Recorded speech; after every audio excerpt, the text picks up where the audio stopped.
Ladies and gentlemen, boys and girls, children of all ages, we are back with episode 1 of season 2 of Mark Out of 10, the wrestling podcast where opinions mean everything and nothing at the same time. The first episode of 2024 is going to be an awesome way to start the new year. We are talking about the top 10 wrestling finishers. Whether they make you gasp, make you believe it hurts like hell, or just because it looks cool. We will discuss, argue, and state our cases for our favourite finishing manoeuvres. But first, I am one half of your favourite pair of podcasting pricks, Shield, and making his return. The man who, when you hit rock bottom, he has the pedigree to stun you into submission, the housewife's favourite heel, Hoxie. How we doing, Hoxie? I'm doing really good, mate. I love that. You are a modern day Shakespeare, Shields. You're really well done, mate. It's good to be back, dude. It's fucking great to be back, right? So it exciting. Feels like it feels like a really. It's not a long time. It hasn't been a long time. It feels like a really, really long time that we haven't done one for. It was nice to have a little break and just sort of chill and switch off over Christmas and New Year and stuff, and sort of get back into the swing of things, get back to the saddle, and yeah, I'm looking forward to this. Yeah, really excited. It's going to be a good one. I'm looking forward to it. Exciting to see where Mark Out of 10 goes. So we are officially starting season 2, ladies and gentlemen, of our podcasting journey. And to support our podcasting journey as ever, make sure you like the podcast, share it to a friend, sub to our YouTube channel, email us at wrestlemark10@gmail.com, give us your feedback on the podcast. Give us ideas for future lists. I mean, we do have a few things planned for the future, but give us your ideas as well. You could also tweet us at Mark_out of10 on the old Twitter or X or whatever Elon owns. But yeah, I'm going to be a bit more proactive on Twitter. I think I'll let it slide a little bit, so that's, it's my bad. I'll improve as time goes on. But I'm a busy boy. We're all very, very busy individuals. So this isn't our job, mate. This isn't our job. Other stuff that happens, right? This absolutely. is not our day job. So, adulting, that's what we need to do. Adulting, mate. It's a trap. Don't grow up, kids. It's a trap. It really is. It's a trap. Okay, Hoxie. I mean, 2024, it's been a few weeks, like you said, before we've been in between podcasts, which is interesting. And there's a whole host of stuff that's been happening in the news of wrestling. If you are a brand new listener, go back to our back catalogue. But what we usually do before we go into our top 10 lists, we talk about the news in wrestling, anything that's sort of happening that may have hit the headlines a little bit. And there's a couple of things that we should probably touch on, a couple of big things. I think probably the one that's most recent from when we're recording this is it's been revealed, it's been announced that Okada is actually leaving New Japan Pro Wrestling. What's your thoughts, Hoxie boy? Because he's one of your favourites, right? Yes. As anyone who either knows me or has listened to the podcast will know that Kazuchika Okada is one of my favourite wrestlers, if not probably my favourite wrestler right now. I think this has been a long time coming. I think we might have had a bit of a chat about this before. I can't remember if it was on air or not. But I definitely had recent conversations about this when we were watching Wrestle Kingdom. Obviously, the big pay-per-view Wrestle Kingdom is like the New Japan version of WrestleMania, basically. So I was having chats with a couple of my mates about it, and we're trying to think out like where, if he does go, where would he go? Like what's going to happen? And it, obviously, as you said, it has been announced. It was yesterday, very recently. Yep.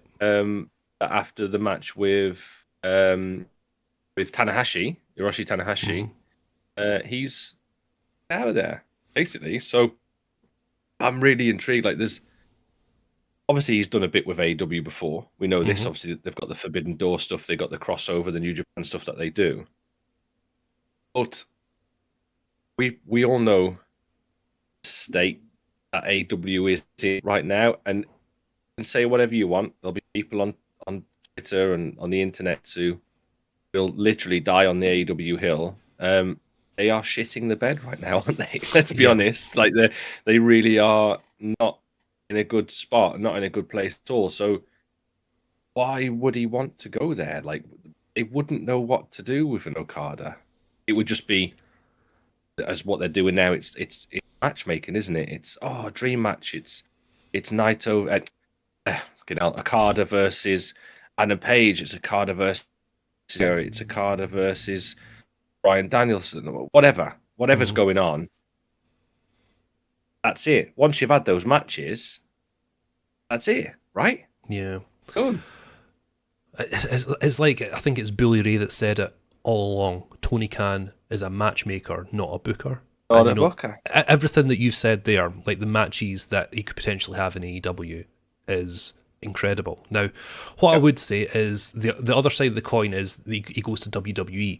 Now, I think it could be the stars have aligned, the planets have aligned, and all that jazz. Because if this was even as soon as like 3-4 years ago, I would have said it would have been career suicide for him to go there, because WWE has never had a successful Oriental or star. Asian. Yeah, exactly. I mean, look at what they did with Nakamura. You know, when Nakamura was a legitimate star, he was a star when he was in Japan. When he went to NXT, he was booked up properly by Triple H when he was in charge of NXT, and then he went to the main roster where Vince had his claws in, and he almost got destroyed from him, right? But as I say, the stars have sort of aligned a little bit. Okada is now a free agent, we'll call him, and Triple H is sort of calling the shots. And I think, can you imagine the booking that Triple H will do for Okada? Because Triple H knows he's a star, right? Yes. I think it's very, very exciting. It's I mean, if you just think about it, can you imagine Okada, Seth Rollins, Okada, CM Punk, Okada, even Roman Reigns? You know, that's money right there. I'm just going to cut you off there. I totally agree with everything you're saying. I'll let you finish your points in a minute. But I think for the audience, for people who might be listening to this, who might not necessarily be wrestling fans or quote unquote smart or quote unquote whatever, there'll be people who listen to this who'll sort of get the points that I'm just about to make. And there'll be people who listen to this and think, what you on about? So Okada is a star. He's a huge star. He's like Hulk Hogan level. Japan, you put Okada in a WWE show without any build, any introduction, whatever, you just walk him out there. I would be very, very surprised if the 2-3 million people who watch Raw every week will actually know who Okada is. If you walk him out in an AEW ring, everyone's going to lose their shit, right? The 800,000 people who watch Dynamite, they're going to go mad. The 5, 10, 15,000 people who are in the AEW arena will know exactly who that guy is. Yeah. But with WWE, I think it would be different. They will realize, and obviously the way they book him will sort of promote that. But I think we need to maybe think about, like I said, I've premised this earlier on. Like, he's one of my favorite wrestlers, if not my favorite wrestler right now. I think the WWE audience would not be as not welcoming, but he wouldn't be as over with those guys as you might think. So that's where the difference would be. Go on. I will allow you to retort. No, I totally agree. I agree what you're saying. That's if Okada goes straight to the main roster. However, if he goes to NXT are... You can't go to NXT. No way. Well, not a chance. Nakamura went to NXT. That's different. That was. I don't know. Nah, I disagree with you. So, I think he's got to go to NXT, because what that then does, that allows them to push Braun Breaker into the main event, like the main roster, right? He's done his time there. Nakamura was a guy in New Japan time. He was never ever the tippy top guy in New Japan. Okada has been the tippy top guy in New Japan for, fuck me, 8 years, 9 years, whatever. There's not a chance that he's going to go to an NXT. Not a chance. Not a chance. I'll die on this hill, mate. Definitely. A hill now. I will die on this one. Yeah, not a chance. It's like, we'll use a couple of examples, right? You've had CM Punk and obviously recently you've had Cody go to Now I know they've been there before, blah blah blah, whatever. Mm-hmm. But like they were top guys who were brought in at a top level. They could have quite easily said to them, "Well, this is where you need to. This is what you need to do." Like there is But again, not a chance. Not a chance Okada's going to. There's the WWE style, though, right? And I know you've said he's wrestled in America, he's wrestled in the US in AEW, right? And that's absolutely fine. But they don't wrestle the modern day American style. Yeah. But I think Okada. I mean, this guy was trained by Ultimo Dragon, who is like he worked in WCW, he worked in WWE, worked all the way around the world, regarded as one of the best wrestlers of all time. Like he's worked with Gaijin guys in New Japan as well. He's worked with Cody, he's worked with Kenny. Like I know Kenny's different, but he could quite easily go into a match with a Seth Rollins and wrestle a WWE style match. He's phenomenal. You watch him in New Japan, one of his signature moves is a dropkick. Like, you can't tell me that's not more WWE than anything. You know what I mean? Like, you know what I mean? Like, it's not a fucking Vernon Schnavitz triple indie Canadian fucking double entendre. You know what I mean? It's a dropkick. Like, if there's anybody who would go into that style, he's like the perfect build, like 6'3", 6'4", like 225, 230, just the most perfect. If you were to build a pro wrestler from the ground up, it would probably be a Kazuchika Okada. Like he's got the blonde hair. He's not massively Oriental looking, if that makes. He can speak English. He's very, very different than a Nakamura. Very different. I think if he's going to go there, and I hope genuinely, I hope he does. So I'll say that straight away. I don't want him to go to AEW. I want him to go to WWE. Yeah. He will flourish there now. And just going back to what you were saying, like a few years ago, with old Vinnie Mac at the fucking house show, but Triple H knows what he's doing. There's no way Triple H he wouldn't even offend offering him to go to NXT. He'd bring him in as one of the boys. He'd bring him in as a guy. 100%. 100%. Okay. In my opinion, for what it's worth. It's all opinion based, isn't it? That's what it's all about. Opinions mean everything and nothing. But really quickly, just a really quick thing. His missus, his missus is more famous than him in Japan. She's like a pop star or something, right? Or a model or something. All right, okay. I know they've had a kid recently, so I think if he got a good deal in WWE where he wasn't quote unquote full time, I think he'd be okay. But I think the stock is him having the ability to go back and forward to Japan and America.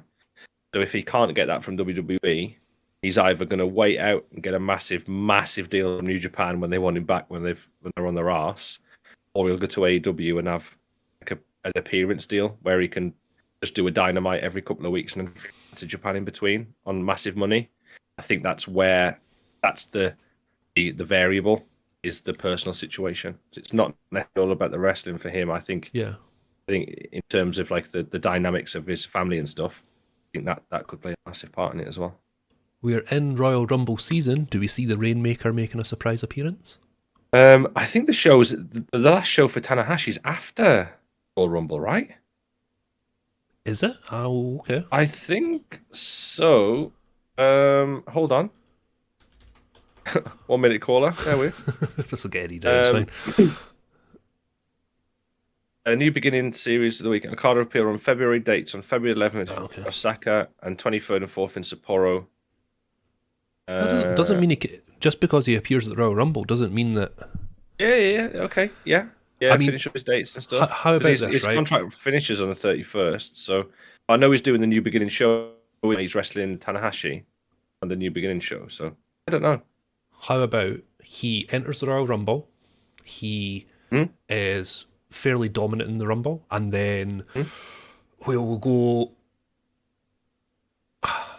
I don't think Cody will win it. I don't think Cody will get the title event at WrestleMania. Just that's my opinion, but we can talk about that at a later date. Cody eliminates Okada. Okada leaves to finish his dates, and then the pay-per-view before WrestleMania, Okada interferes against Cody and Reigns, for example, and then that sets up Okada and Cody at WrestleMania.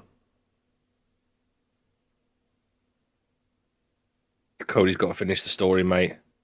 For me, he's never finishing the story. It's not happening. It's long gone. The story is dead in the water.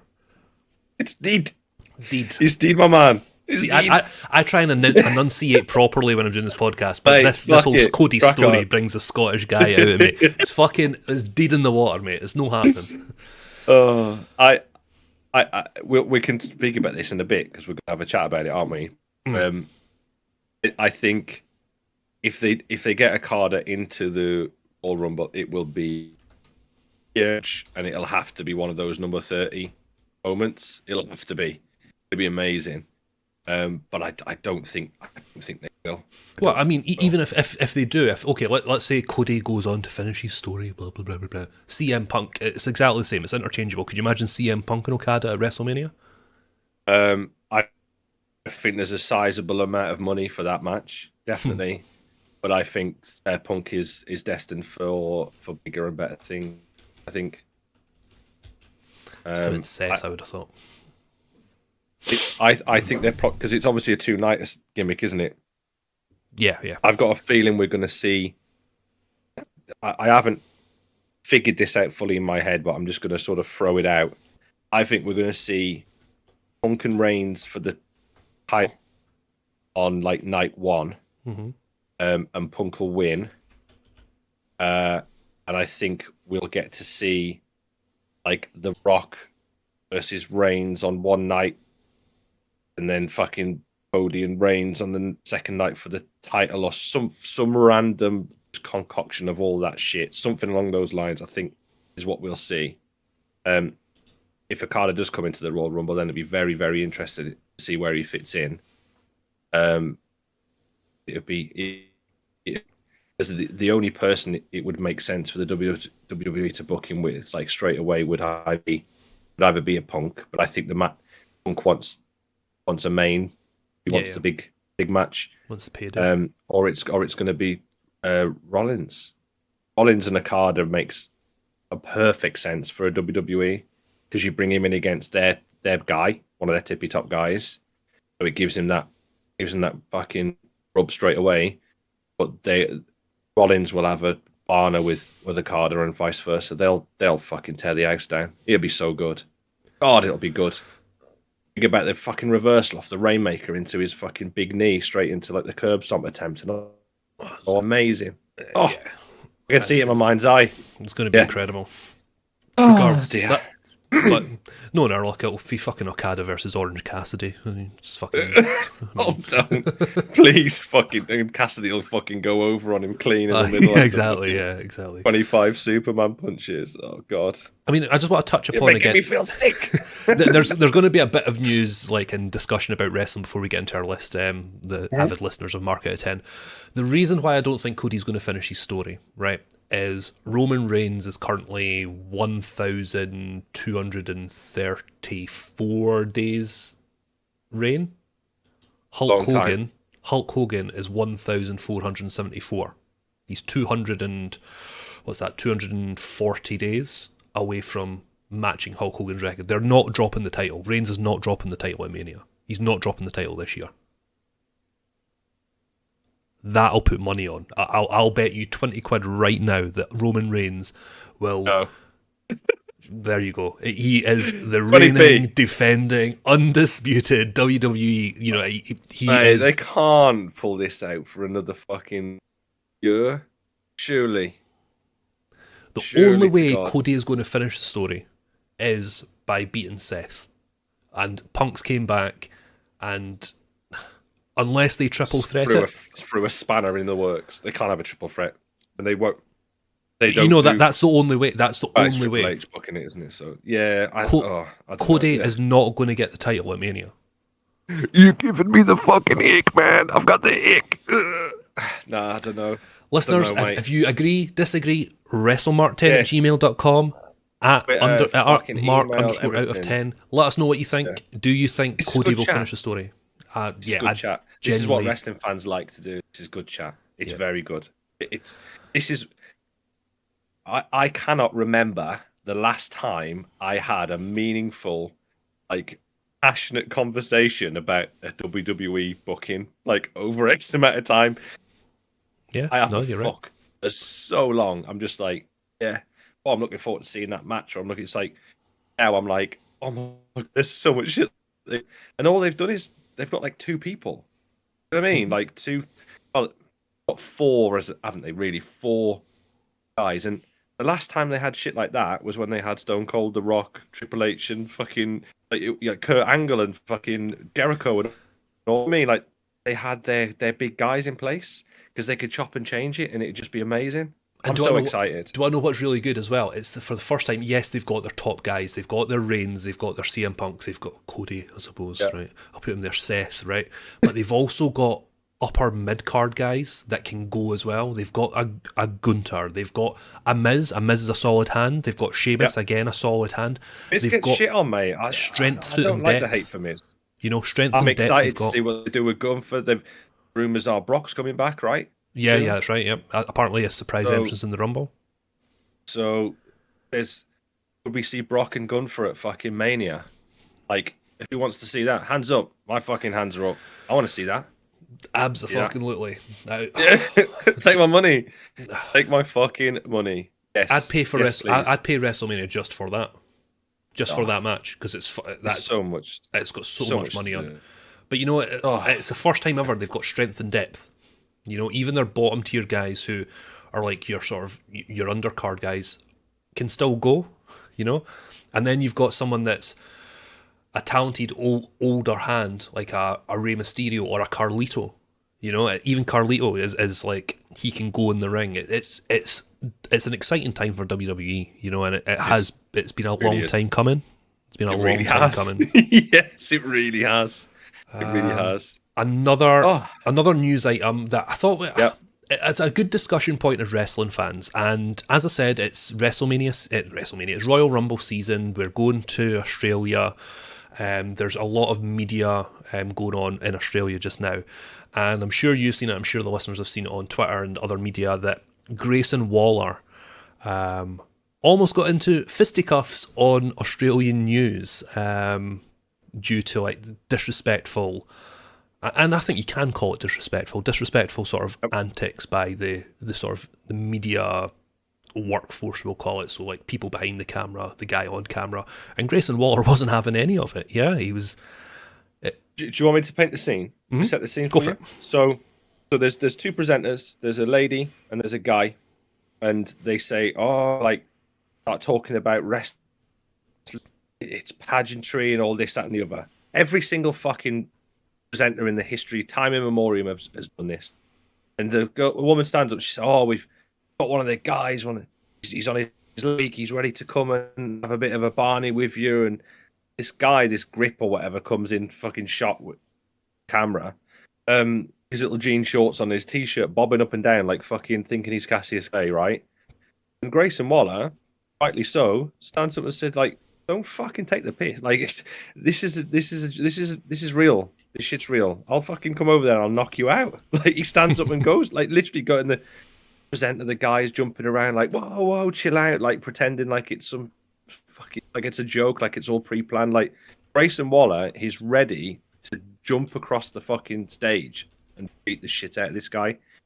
The only thing I don't like about this whole thing is the fact that he didn't do it. Yeah.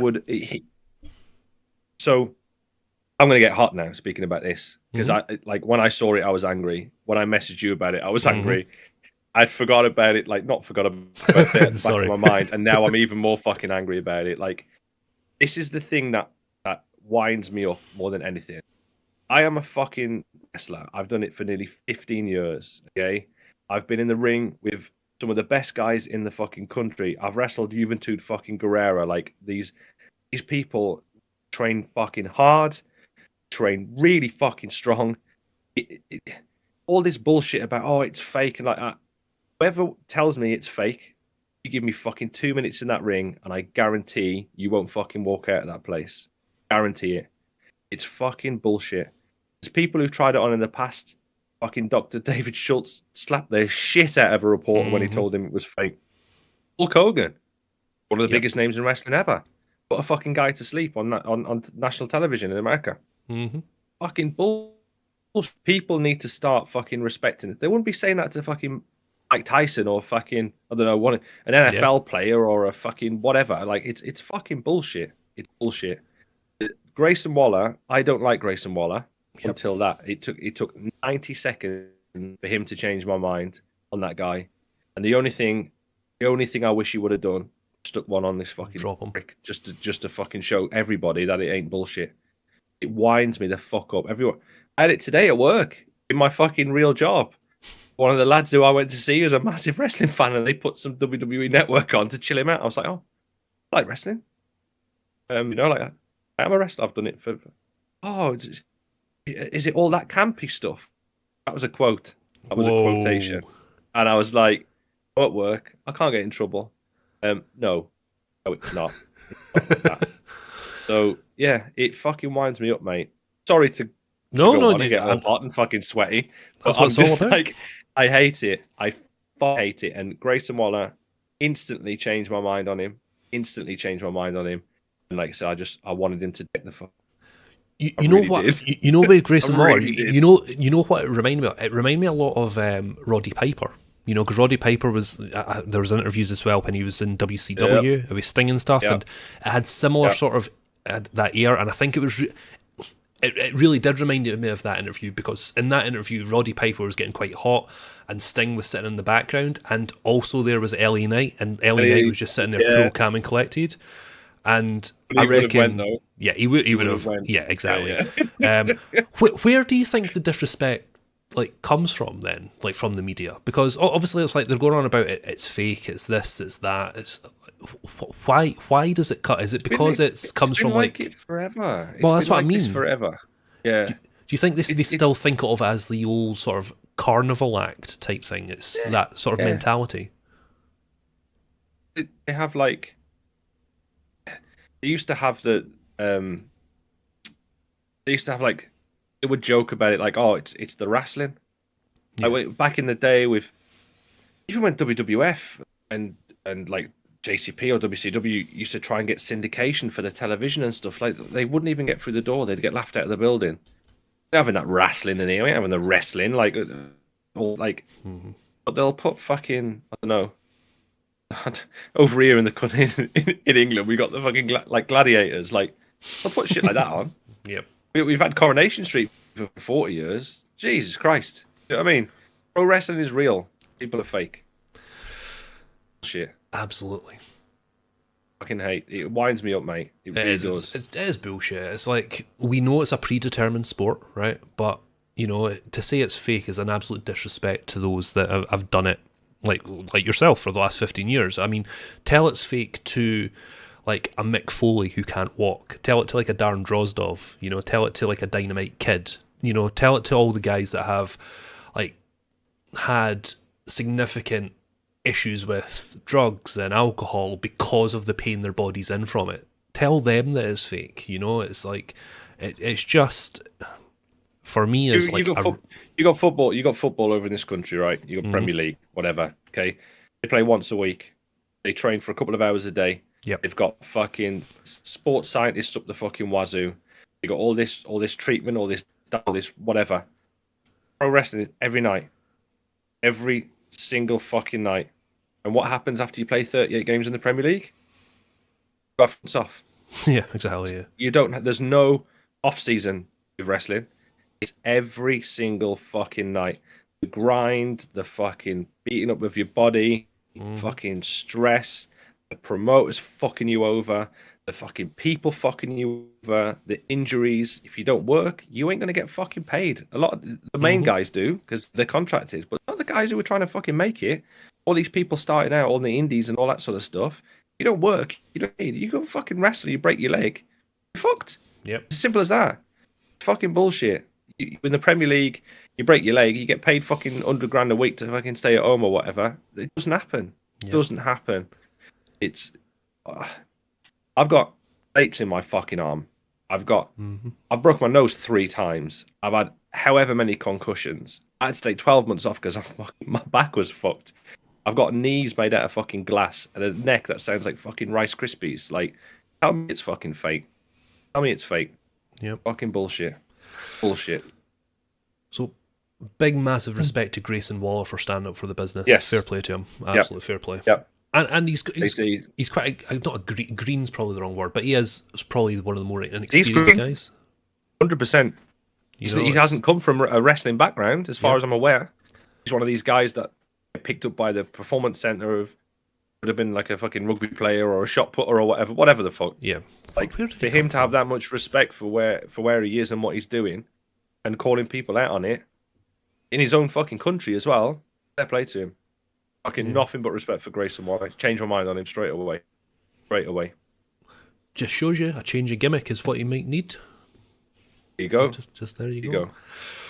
Anyway, right. So that's us touched on a few things. Down now. I'm gonna have a drink of my Coors Light and have a little. Hashtag not sponsored, but Coors Light if you want to sponsor us, you know where we are. WrestleMark10@gmail.com. So that's the news. We probably missed a few different things. Again, if you've got any wrestling news, like I say, email us and let us know.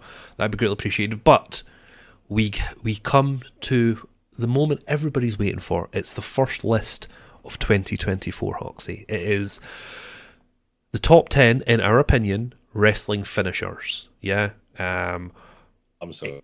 It's going to be good. Everybody loves a wrestling maneuver. Now, wow, what a maneuver! So we kept it a little bit open this week. So we said that it's our favourite wrestling finishers. Now, there's no sort of criteria here. Well, obviously it's got to be a finishing maneuver, which is fine. But you can make it a specific version of a move, or you could make it a move, whatever. Okay, again, justification is everything. So as long as you can talk about it, as long as we can have that discussion, that's what we're going for here, right? Okay, you can go first, Hoxie. 2024, the year of Hoxie, we'll call it. Your number 10 of your favourite wrestling finishers. My number 10 is the 3D. The Dudley Death Drop. Made famous by the Dudley Boys. Their double team maneuver where they would whip somebody, run into them. Yvonne would give them a big push-up, big flapjack, and Bubba Ray would basically version of a cutter, which is either usually done through a table 9 times out of 10, if not basically the 3D. Everyone's seen the 3D, I'm pretty sure. If you haven't, just Google it. It's great fun, great move. We've spoke about the Dudleys before in the tag team show, which will be in the archives. Spotify, Apple Podcasts, wherever you find your have a little listen. It's one of the first. So, like, I think it's a fucking cool move anyway. I like the whole setup and how the two guys work together. As any great tag team finisher is, it's obviously both of them doing it, which I love. But it's like one of the first.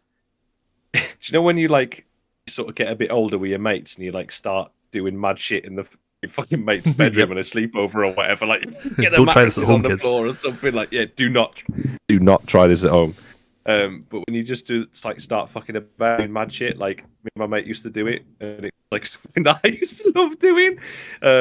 I've done it on shows before back in the day, just for shits and not necessarily being in a tag team, but just done it for the sake. But I love the move. I think it's brilliant, and they've won a lot of titles with this move as well. So yeah, number 10, 3D, the Dudleys. We were talking about this earlier on, weren't we? This isn't going to be as in depth as maybe some of our other lists, in terms of like going into like reasons why or history of stuff or whatever. There'll be a lot of personal preference with this, but for me, number 10, it had to get on the list. Yeah, it nearly didn't make it, but it had to get on there. Is the 3D. The Dudley Death Drop. Excellent. It is, again, it's on my list later on. I knew it would be. Yeah, it had to I genuinely knew it would be. Yeah. Okay, my number 10. So the way, again, if you haven't listened to this before, the first person gives their first one, and then the next person gives their next two. And then we swap over that way until we get to number 1. My number 10, I'm going a bit old school here, Hoxie. So it's a move that... Okay. It's a move that's done nowadays as part of just a general move set. But I'm talking old school, right? And the move I'm going for is the DDT. I knew you were going to say that. I knew it. I knew you were going to say it. That's amazing. That's amazing. DDT, made famous by Jake the Snake Roberts. Just basically they drop them on the fucking head, right? I mean, it's there's no other two ways about it. It's I think there was only one person ever kicked out of Jake Roberts' DDT. I'm almost certain this is, and do you know who that is? Is it The Undertaker? It is The Undertaker, yeah, absolutely. It might be wrong, but I'm sure it is Taker that was the only one that kicked out of it. And I think there are a whole host of things on my list that were a finisher and should always be a finisher, but have been sort of bastardized into just general movesets. But I think the entire persona of Jake the Snake Roberts, it needed something as devastating as the DDT, but also is very, very simple. It could be done on anybody, because Jake the Snake, he was a big guy, but he wasn't the biggest guy. But the DDT you could do to anybody, you know, and I think that's what a great finisher is all about. It's something that is believable, that can hurt any sort of size, depending on who you're wrestling at that time. You know, a wee guy, a massive guy like Taker.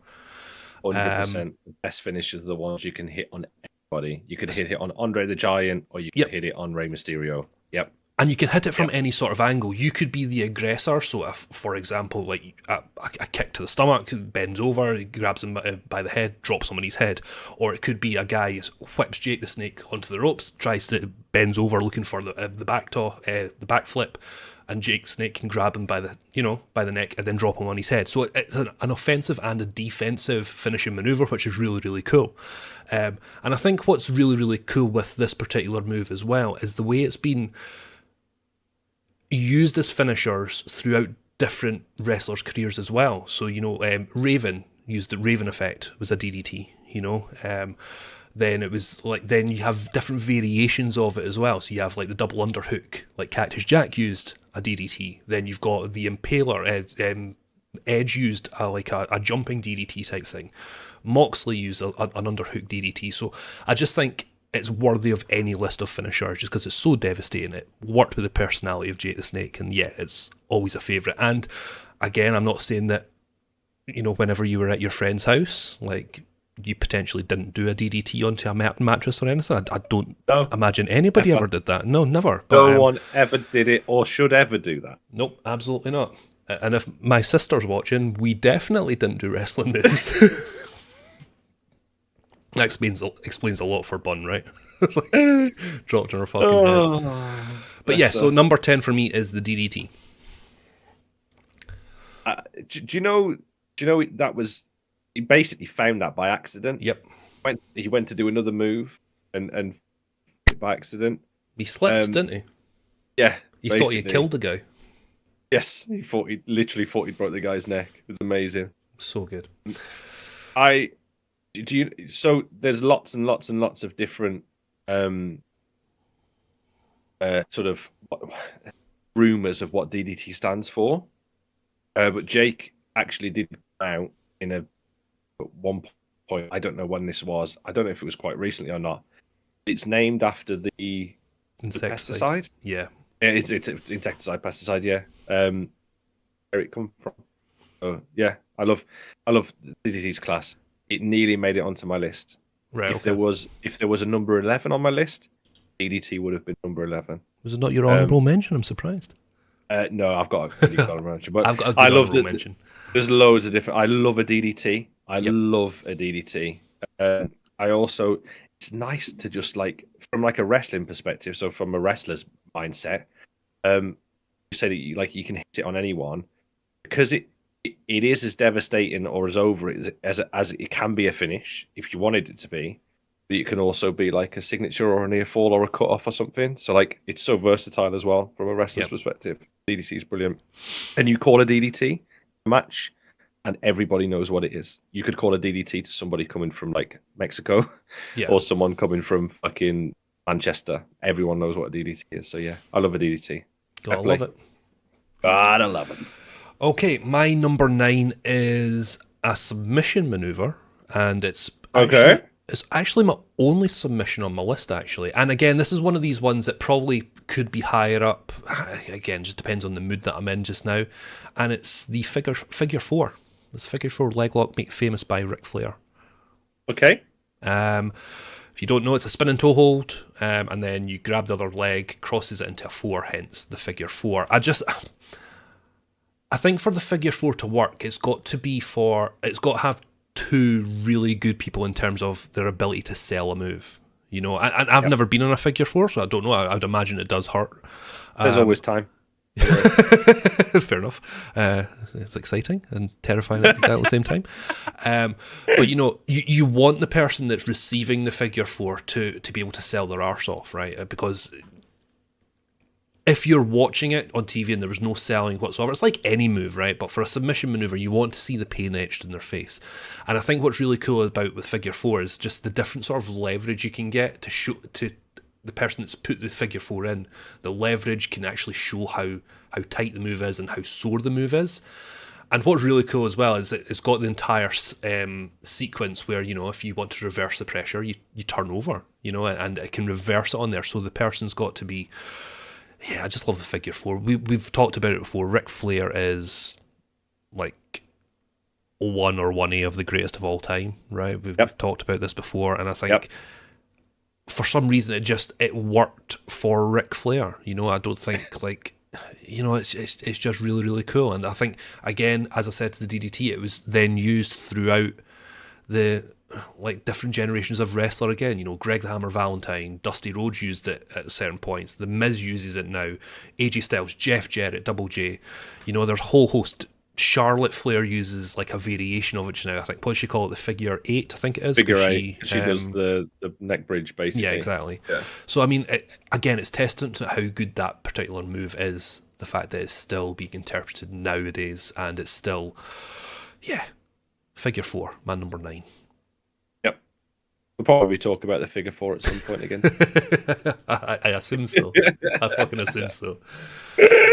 For those that are listening just now, obviously this is going to be on Spotify and all your favourite listening podcast places.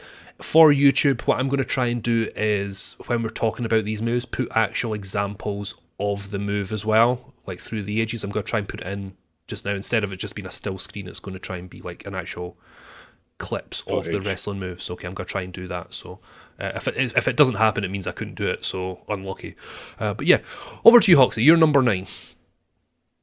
My number 9, and this was, I knew this was going to get on my list, and the more and more that I started thinking about the list, and obviously we speak about this, don't we, off air, like it gets changed so fucking much, this list, and it found its way getting sort of further and further down. But I love this move. I don't necessarily love the wrestler who does it, or has made it famous. I love this as a move. That is the pedigree. Okay. So the pedigree it's basically a version of a face buster. So kick to the darb, kick to the gut, whatever. Bend down between the thighs, hook one arm, hook the other arm, and drop down to your knees. They drop down to their made really famous by Triple H on Hurst Helmsley. I like when I think about sort of all of the really, really awesome sort of matches or sort of memories and cool stuff that's happened over the years that I've been a wrestling fan. One of the first things that if someone says to me a finisher, one of the first ones that pops into my head is the pedigree. I was like, I've got to get this on the list, and I think it looks so good because it really he can. I mean, he nearly fucking killed that guy, didn't he? Yeah. Originally, like he can like hit it really, really, really snug and stiff, or you can look after somebody with it. I just always think about some of the pedigrees that he gave fucking Cactus on like fucking tax and just like mad shit. Like back, you know what I mean, when they had their big fucking feuds and stuff, and the matches he's had with like the Undertaker, like those big near falls where it's like bang and the big roll, like you mean rolling over for the pin, 1, 2, fucking big kick out. It's like, oh my god, like it's just and visually it looks amazing. And I just think it's one of the biggest sort of best badass guys, like one of the guys for the last previous generation or whatever, getting their finish and making it look like a fucking absolute beast. The pedigree number 9, it had to go on there. It had to go on there, definitely. Interesting. It's not on my list, but it was on my sort of bigger list. It just didn't make it for me. I agree with you. It does look the one where he just killed that guy. It was just like the most devastating thing I've ever seen in my life. But yeah, it doesn't even bump. It literally sounds like his whole body just like straightens out. It's horrible. Yeah, he definitely lost a vertebrae or two there, right? It's like it just compacted. I think they just became one. Yeah, like all of the vertebrae, just one vertebrae. Just one vertebrae. That's what it was afterwards. Oh, bastard! But yeah, man. Yeah, poor just fucker. I would probably call it I would call it a lifting underhook face bust. Probably what I would call it. So I was going to call it anything. So pedigree. Excellent. Okay, you're onto a solid start. 3D, then the pedigree. Fucking hell, we're almost finished here, guys. That's 5-star match, right? 5-star match. All we need is 27 super kicks, and we're fucking well away. Okay, you're number 8. My number 8. So this is okay. You know, I messaged you earlier on saying like, is it the move or somebody specific? And we were like, oh, I don't know. And then we were like, okay, well, we'll just work it all out. So, I originally put Diamond Cutter down. Right. Okay. And then I just thought, like, obviously another version of the Cutter, which is massively famous, which is the RKO. And what I've done is I've just basically squozed them together. I've done exactly the same thing later on in my list. Done exactly the same thing. It's actually fucking insane. Oh, we spend way too much fucking time with each other and speaking to each other, John. That's hilarious. But it basically a cutter. The RKO and the Diamond Cutter are a version of the same with the 3D. You might tell I like a cutter. So I had to put these together because they're both as big as each other. The Diamond Cutter, I don't think anyone, if you weren't around at the time or you're sort of not quote unquote educated of that time in wrestling history, the Diamond Cutter was the most over move in the world. Not in just WCW, everywhere. WCW, WWF, wherever you want to go, the Diamond Cutter was fucking huge. I watched some of his old matches when he was starting to sort of become Diamond Dallas Page, like as what we know him now.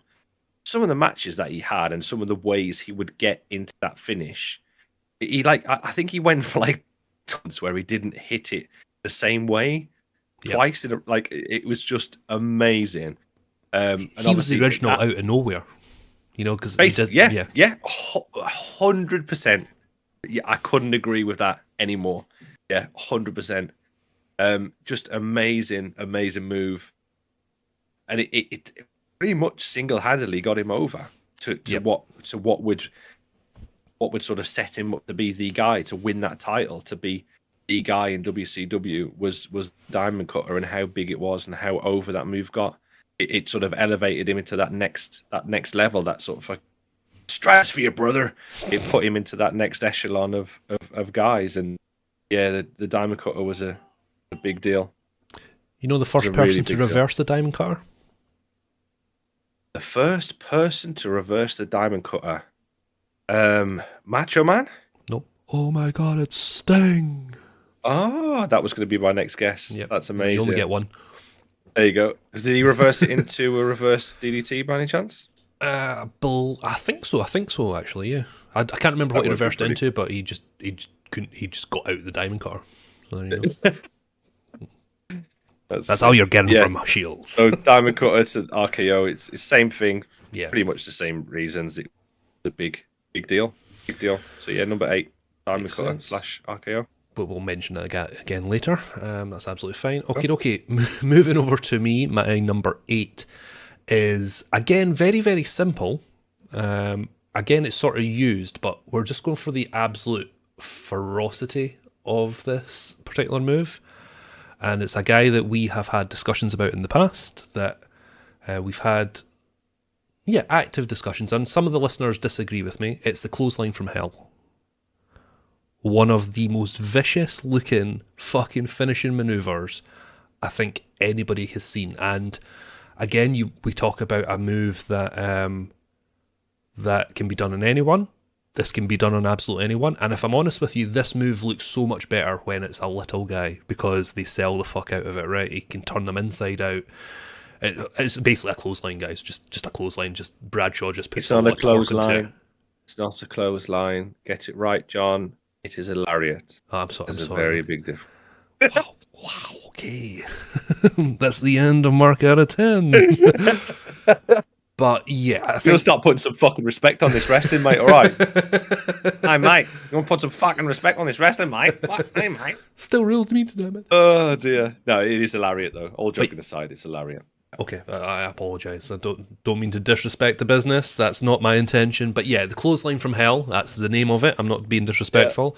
Is one of the most vicious and fun things. You can see it getting teed up. You know, it does the same sort of thing. It's if a guy whips Bradshaw into the corner, he's going to try and splash Bradshaw. Bradshaw ducks underneath, runs to the rope, and just leathers the fuck out the guy with one of the most vicious things. And I think it's what's really good as well, as Bradshaw's got older, you know, he's still a big boy, but he can still deliver that thing with some torque. So yeah, for me, number 8 is the clothesline from hell. I will touch on this almost like that. Not this version, not this, but we will touch on it a little bit in a bit. Okay. I used to love when Bradshaw used to hit, because he wouldn't hit it with his forearm. He would it would almost be like his shoulder. Yep. It's like his bicep into his shoulder region would wrap around the guy's. That's it. It's like a wrap round, right? Oh, it's just on Twitter actually. A couple of months ago, I remember this. Someone shared like some footage of him hitting it on a Hurricane on Shane Helms, and Bradshaw reposted it. It was like. He just wrote "safe as houses" because whoever like reposted the clip was like, he's fucking killed him or something. And Bradshaw was like, it was safe as whatever. And Shane Helms actually reposted Bradshaw's and said, yeah, never felt a thing. Wow. And it literally looked like he fucking killed him. It looked like how his jaw was in his head afterwards. Like, it's a fucking miracle. But he said, yeah, he said that never felt a thing.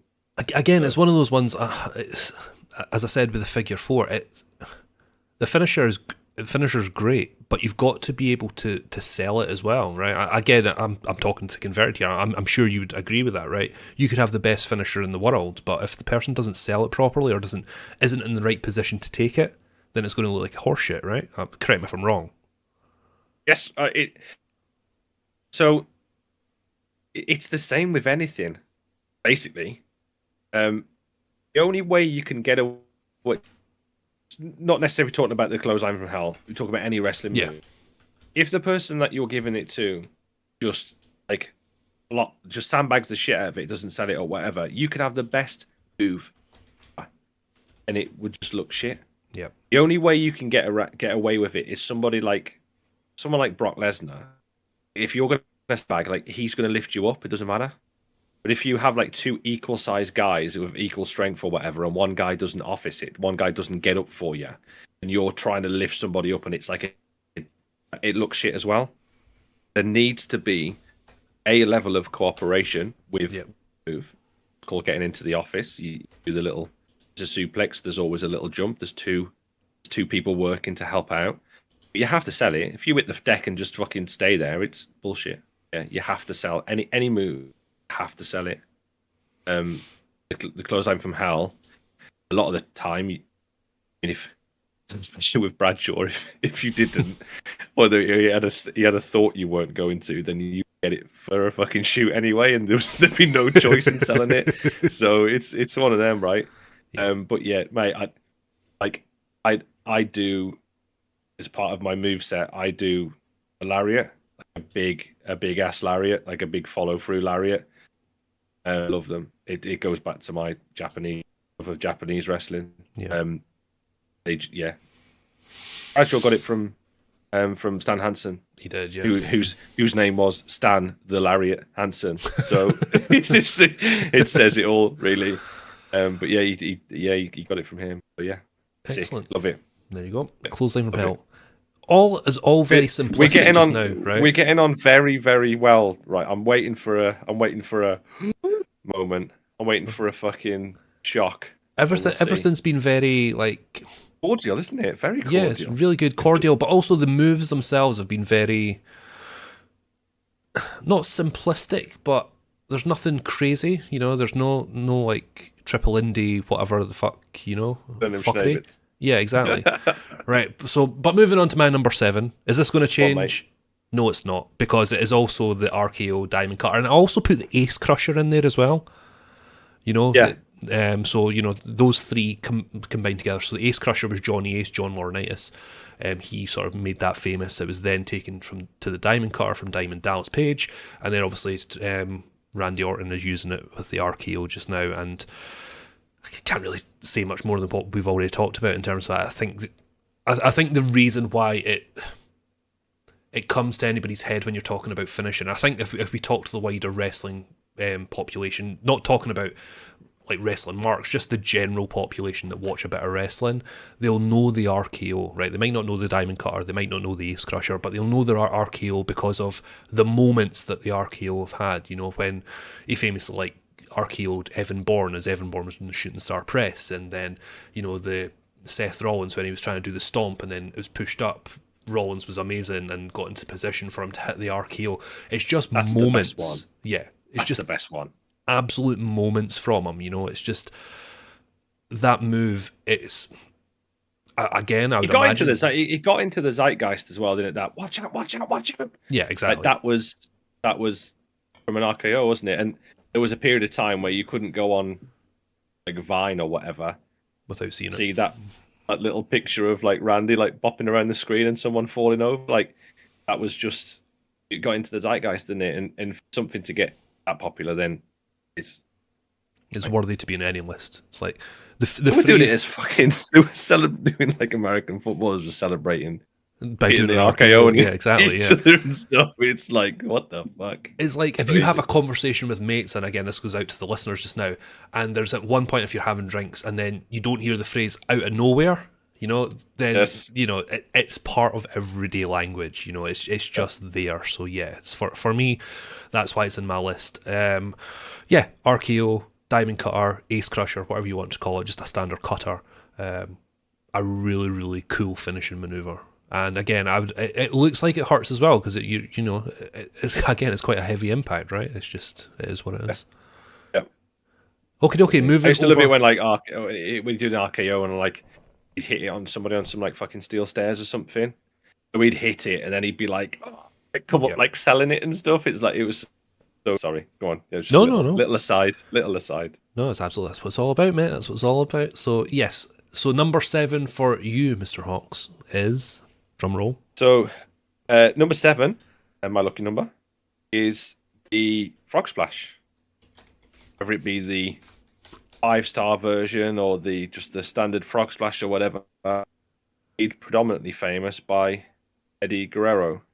Mr. Rob Van Dam used to use it as his finish as well, and Isaac Christian used to, probably still do, put it into their like move set as a big move or whatever. So, it was when you think about moves off the top. I was torn between two.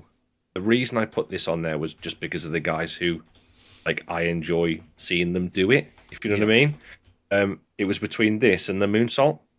Those moves like off the top rope. Those high level moves. Those, high spots. It's probably not even a high spot now. It's probably looked at like a fucking wrist lock. But Eddie Guerrero getting up there, giving it the fucking shimmy and the shake, hitting that big old frog splash for the pin is just beautiful. Really, it really is. And an RVD, when he used to hit it and he'd like bounce like fucking 4 or 5 foot off the fucking ring and like have to like scramble back to get the pin and stuff. It's just so good. And just memories of doing that. I've never done one. The idea of coming off the top rope on my front scares the shit out of me. So I've never done one. But just the frog splash, man, like those. I think you could. I mean, it even holds weight now. Like there's people like Sasha Banks will do it. Obviously, Ray does it. You get on that top rope and you do the shoulder shimmy. Like everybody knows. Like everyone knows. Like it's such a. It's sort of in the wrestling culture. Yep. That everyone knows as soon as you get up there and you. Excuse me. As soon as you get up there and you do that shimmy. You're gonna go for that front. Like I like it as well. Like when someone wouldn't hit it, it would like bounce up into something else. Like I love that sort of stuff. Like to miss it and then hit it later on or whatever is just awesome. But the frog splash had to get on there for me. Like the moonsault is such a great move. Like it isn't on the list. Like I said, it was either that or the frog splash. But just the fact that Eddie and RVD's just they used to hit it, man, it was wicked. I love it. Watch it back now. I love a frog splash. Just something about it. I don't know. It's one of them. It's not a crazy move. It's not like a 450. It's one Neville does, the back arrow or whatever. It's like fucking corkscrew 450 or whatever, moonsault, whatever. Quite a simple-ish kind of looking move, but really effective and just really cool. Frog splash, number 7, every day. It might be discussed later. So again, if you haven't listened to us before, we do not talk about our list beforehand, right? This is an absolute surprise. It's an absolute surprise whenever we reveal our list to each other, and Frog Splash is going to be coming up again. So moving on to your number 6, Hoxie. Moving to your number 6. So, my number 6 is just something we've already spoken about today. Is the figure 4. Ric Flair, we said earlier on, he's either one of the best to ever do it. He's one of my favourite wrestlers of all time in the ring. We sort of not necessarily spoken about in great terms outside of the ring anymore, but talking about wrestling ability and working and stuff. And you've got either 1 or 1A, their finish has to be one of the best finishes ever, right? Surely to God. So it had to get on my list. It started off higher than this. The more and more I fiddled around with this list, and the more that I worked on this list, it dropped down a couple of spaces. So the figure 4, because of Ric Flair, the fucking woo. You can grab that. You can go on a wrestling show now. I've the figure 4 as a move in my moveset. It's quite funny when I'm looking at these moves written down on my fucking piece of paper. It's basically my fucking moves. It's ridiculous. The more and more I'm thinking about, I've said this like 4, number 6. I'm like, oh, okay. I think the only thing I don't do is a pedigree. It's crazy. Anyway, however, the figure 4 is sick. Grab the leg and look at the crowd. You do a little strut, and there will be 10, 15, 100 people in that crowd. 100 people will woo. As soon as you start to do that, you can pick the leg up now, look at the crowd on a WWE show or an AW show or whatever, you get the woo. Exactly what it is. They know exactly what it does. And like you said earlier on, as soon as you roll over the front, it reverses the pressure and the pain goes on to the person who originally gave it and whatever. Like, it's perfect. It's just beautiful. Chef's kiss. Figure 4, number 6. All day, every day. But I was exactly the same. My figure 4 was higher on the list, and then I've been tweaking it since we agreed that we were doing the finishing moves. It's like I've been tweaking this for like days and weeks. It's ridiculous. So I totally agree. It's just the hardest one. I've said this a few times. This was every single week. By far, this was the hardest one because there's more if there's anything. Yeah, yeah. You think about all of the wrestlers ever, they've all had a finish. You know what I Yeah. mean? It's like, what the fuck do I start with this? But yeah, it's crazy, isn't it? I can't believe how similar these lists are. It's ridiculous. We need to find something to. We're going to argue about something else, and we just need to pick something to argue about. I don't think we'll find argue something. about my next one, my number 6. I'm almost certain it's not on your list, but this is just down to. I just like it. It just looks cool, right? And it's one of 2 high-flying maneuvers, so from the top rope, that I've got on my list. This move was invented by Jushin Thunder Liger. From the top rope, it is the shooting star press. I just think if it's done properly, it looks phenomenal. It looks amazing. It's essentially you're on the top rope, you're facing forward. Basically, you then jump, put your knees to your chest, and you do a backflip, basically, and you land on your opponent like it's a sort of body press. But it's just a thing of absolute beauty. It was used by Billy Kidman in WCW. I think he was like one of the longest reigning like light heavyweight champions in WCW. It was then used by Evan Bourne, Matt Sydal, more recently. Really dangerous move, like really dangerous move. Yeah, exactly. So it was actually banned in WWE in 2005. So if you haven't seen it, WrestleMania 19, Brock Lesnar versus Kurt Angle. Brock attempted a shooting star press and essentially landed on his head, like square on his head. If he didn't have the size of neck he did, he would be in a wheelchair or dead. That's how bad it was. There was also, I think it was in 2004 as well. It was a SmackDown episode. Billy Kidman was in WWE at the time. He was wrestling Chavo Guerrero, and he misjudged the distance, and he did the shooting star, and basically his knees landed square in Chavo's head. Basically, Chavo Guerrero had a massive concussion. I think that was the beginning of the end of the shooting star press in WWE. It did get banned for a long time. Recently, it has been sort of brought back into the fold. Ricochet uses the shooting star when Pac came back. Well, when he wrestled in WWE, he used it as well. So yeah, the shooting star may not be on everybody's cup of tea, but I think it's probably one of the more least offensive high fly maneuvers. It's not.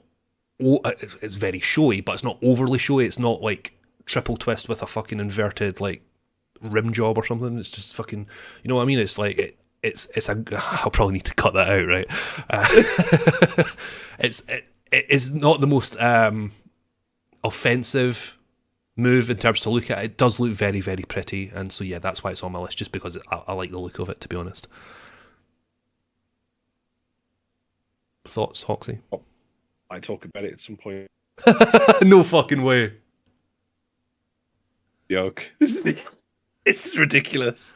We will talk about it at some point soon. Yeah. Holy shit. Oh, that's crazy, dear. man. That's fucking insane.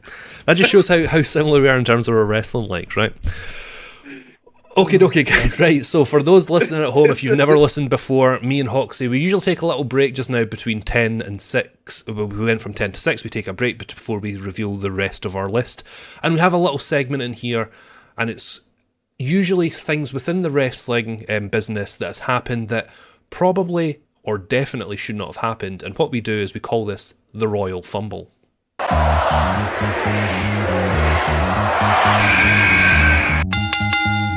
Royal Fumble! Okay, folks, so the Royal Fumble this week is, as it's Royal Rumble season, I think it's only fair and very important that we talk about 2014. That was the year of Daniel Bryan in WWE, probably the most over superstar in WWE for a good few years anyway. What happened in the Rumble was that Daniel Bryan was... it's just carnage. It's absolutely crazy. Daniel Bryan was everybody's favourite for the Royal Rumble.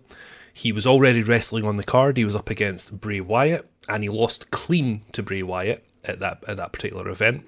And fans weren't overly fussed because they fully expected him to enter the Royal Rumble and win it. However, we went down the numbers. We got to number 30. and Rey Mysterio came out at number 30. As you can imagine, the crowd were shocked. Then they went absolute batshit crazy. And they actually booed the legend that was Rey Mysterio as he came out, because they realised that Daniel Bryan was not going to win the Royal Rumble. And I think what made matters even worse was that Batista eventually won the Royal Rumble and went on to WrestleMania. So as it is Royal Rumble season, Hoxie, how big of a fumble was that from WWE? I think, well, obviously it was a big old one. You know what I mean? Because I don't think, like you said, Brian was massively over, wasn't he? Like, it was insane. Hugely over. And it was one of those first real times where, especially in like a main event position, the fans sort of willed it into existence or made it happen. Yep. They were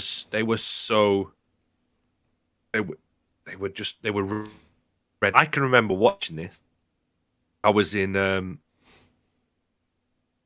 somewhere, I can't remember where we watched it now. I might have watched it in like a bar in Birmingham.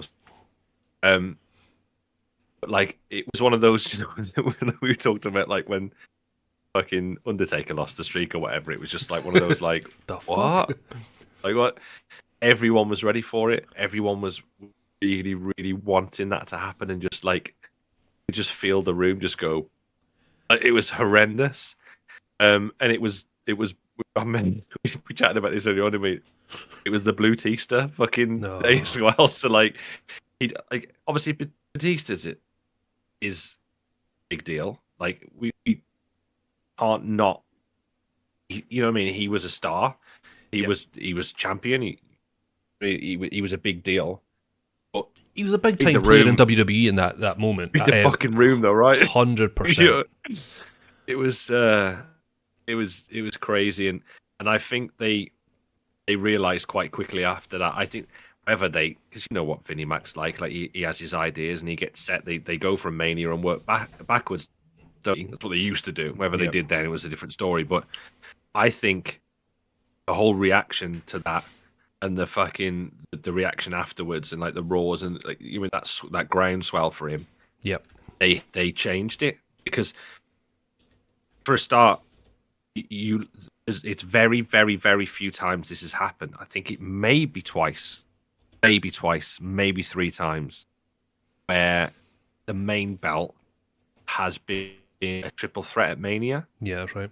By his own admission, and by like the way that they used to book things. Their main event title match, big belt title match, was always one-on-one, like mono a mono. Yep. That's why you never had the fucking tag titles. You mean main event? It was up until recently with Kevin Owens and Seth. Help me out.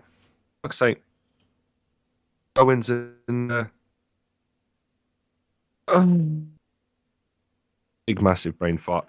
Mania last year with the Usos and fucking Sami Zayn. Sami Zayn, yeah.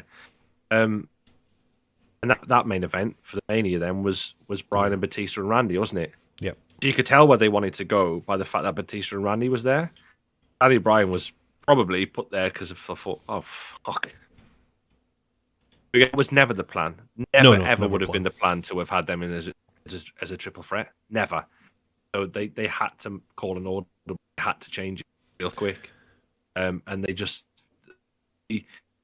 whether they have the discussion about like, oh well, maybe that's the catalyst that's made it happen, and this, that, and the other. Like, it was happening before that. Yeah, 100%. That's why everybody was ready for it to happen. You know what I mean? Like, everyone wanted that number 30 to be him, and when it wasn't, just a bit like damp squib. I love that. A damp squib. Absolutely. So, do you think that decision was? I mean, everybody knew that Vinnie Mac was sort of losing touch with reality a little bit in terms of his booking decisions. Do you think that was the sort of catalyst for change a little bit, because of people knew he was out of touch, but they didn't realise how out of touch he was, and it was no longer for the fans, but it was just for his own sort of like, you know, he's for his own enjoyment a little bit. Do you think that's it was the beginning of the end for Vinnie Mac in a booking capacity? No, No, okay. no, yeah, it isn't long. I think that there's a lot more stuff that's happened from then, because that was, we said this earlier on, it was 10 years ago. 10 years ago. It's crazy, right? That's fucking blows my mind. It blows my mind. I feel old. Yeah. Like my back instantly started hurting a little bit more when I saw the date of this. It's like, oh shit, oh god. But yeah, like there's a lot worse, not worse stuff, but there's a lot of bad shit between then and now, and it's all revolved around Vinny and his mindset or whatever. Like he's changing his mind or just working around. But I think as far as Royal Rumbles go, there was the other one, wasn't there, when Reigns came in at number 30 when everyone was expecting it to be somebody else as well. A couple of years out, and then he won it. It was just like, oh, like, you know what I mean? Like there was a run of a few times. Royal Rumble is meant to be it's meant to be awesome. And I know people will say, well, if it's every time, then it won't be a surprise, will it? Like, yeah, but there's different levels to that, isn't there? Yeah. There's like Edge back, which is one of the best moments ever, by the way. And then there's Daniel Bryan coming out at number 30, the best time for him to win the Royal Rumble. Yep. It wasn't a given. They could have had an amazing match. They could have done some mad shit. Like when Cody come back last year, like him and fucking Gunther, they done like 10 minutes, didn't they? After the third from last was eliminated, like they could have done some amazing stuff to sort of get this over, but they chose not to. And it was just shit. It was a really shit Royal Rumble. And the card wasn't the best, really, when you look back at it as well. It really wasn't the best in terms of like an event. It was a bit Brock Lesnar and fucking Big Show, like. Was that what it was? Jesus Christ! It was a tag match. So it was New Age Outlaws and Cody and Goldust, Wyatt and Bryan, Lesnar and Big Show, and that was like a squash match, and then Randy and Cena for the 73,000th time, and just a bit like, okay. And Randy won, didn't he? So it was just a bit like, you could see where they were going. It was they would have wanted to do this Batista, like the old Evolution guy coming back to claim what's his and all that sort of bullshit, but wrong time, wrong place. They could have done that match. Imagine a Daniel Bryan versus John Cena for the title at WrestleMania. Everyone was like, well, that would have been face versus face, wouldn't it? No, it really wouldn't have. John Cena would have been John Cena, but he would have been the heel. Oh, would have been the perfect heel, not by being a heel, just by being John Cena. A face Daniel Bryan with that wave behind him against a John Cena at WrestleMania in front of 70,000 people. Fucking, where's my checkbook? Take it, take it all.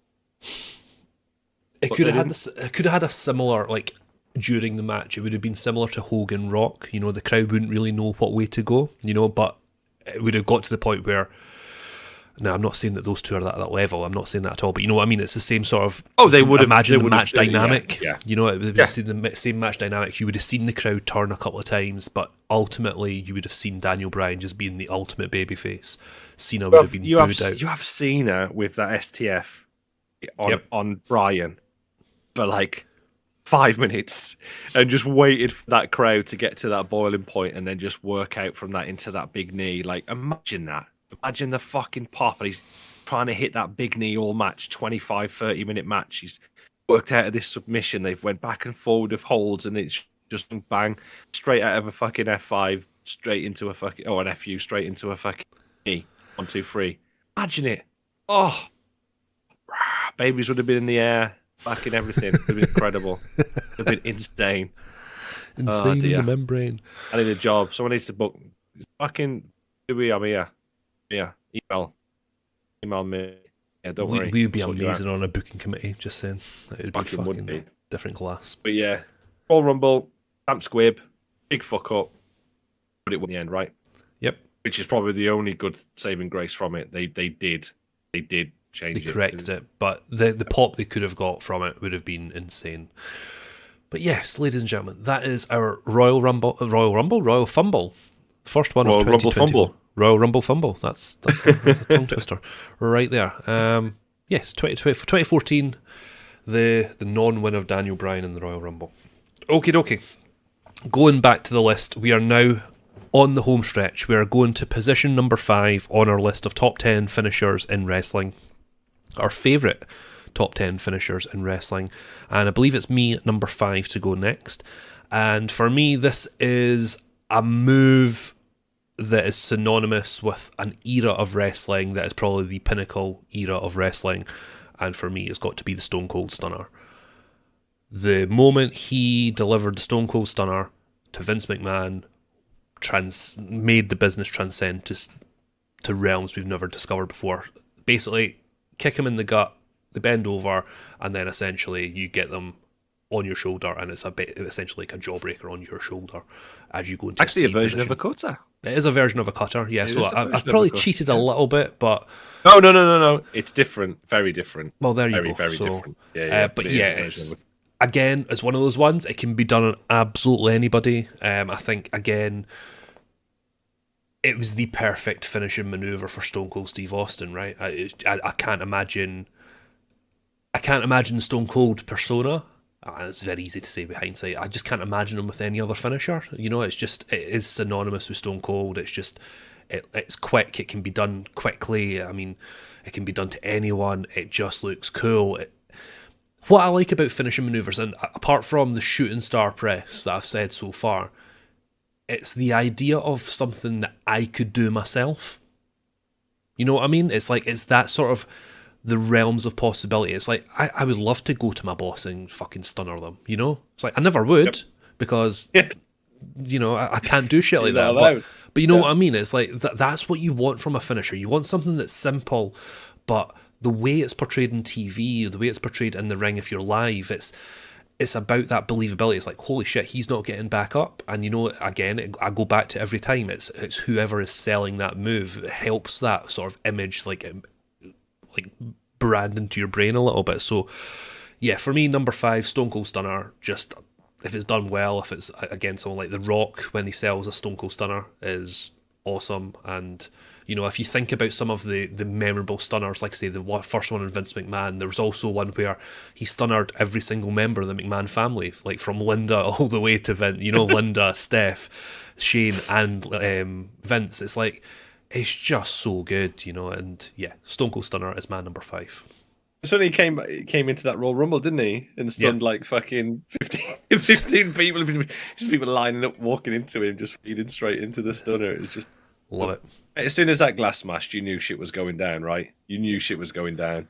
And like you said, that's the whole reason Stone Cold took off. It was every man wanted to do that to the they fucking work for. Like they wanted to go into somewhere and beat the shit out of their boss. Stone Cold done it, and he done it like that stunner was the worst stunner. Well, sorry, second worst stunner that was probably ever given. Ironically, the same person. Yeah, it's the same person, the first and the last, which is quite funny for him anyway. So, but yeah, Yep. Number 5, Stone Cold Stunner. Over to you, Mr. Hawks. Our number 5 is the Tombstone Piledriver, the Undertaker, synonymous with the Undertaker. I know it's going to be on your list. When I was writing it down at number 5, I thought there's no way we would have spoke about this already before. So I definitely knew it was going to be a little bit higher on your list. It is the only reason. So to say this again, please don't laugh at me, guys. If whoever's listening, stay with me. I do it. It's part of my fucking wrestling moveset as well. I love Stone Cold Stunner. The Tombstone Piledriver. I just think it looks devastating. It's just a brutal move. So basically, picking somebody up, their legs are by your head, their head's down between you. You drop down to your knees and you're basically pile driving their head into the mat, or whatever.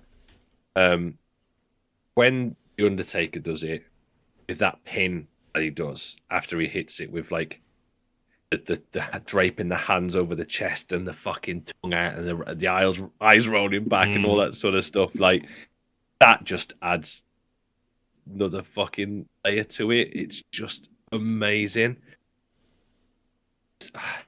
It's one of the coolest moves ever. It really is.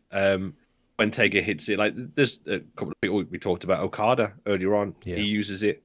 Had like when he's had it like reversed, they drop down. I mean, they'll bend backwards, and the other guy gets their feet, and he picks them up to it, and all that sort of stuff. Like the reversals from it are really cool. I just think that Piledriver is just amazing. And the Undertaker is obviously one of the best ever, one of the most badass wrestlers of all time.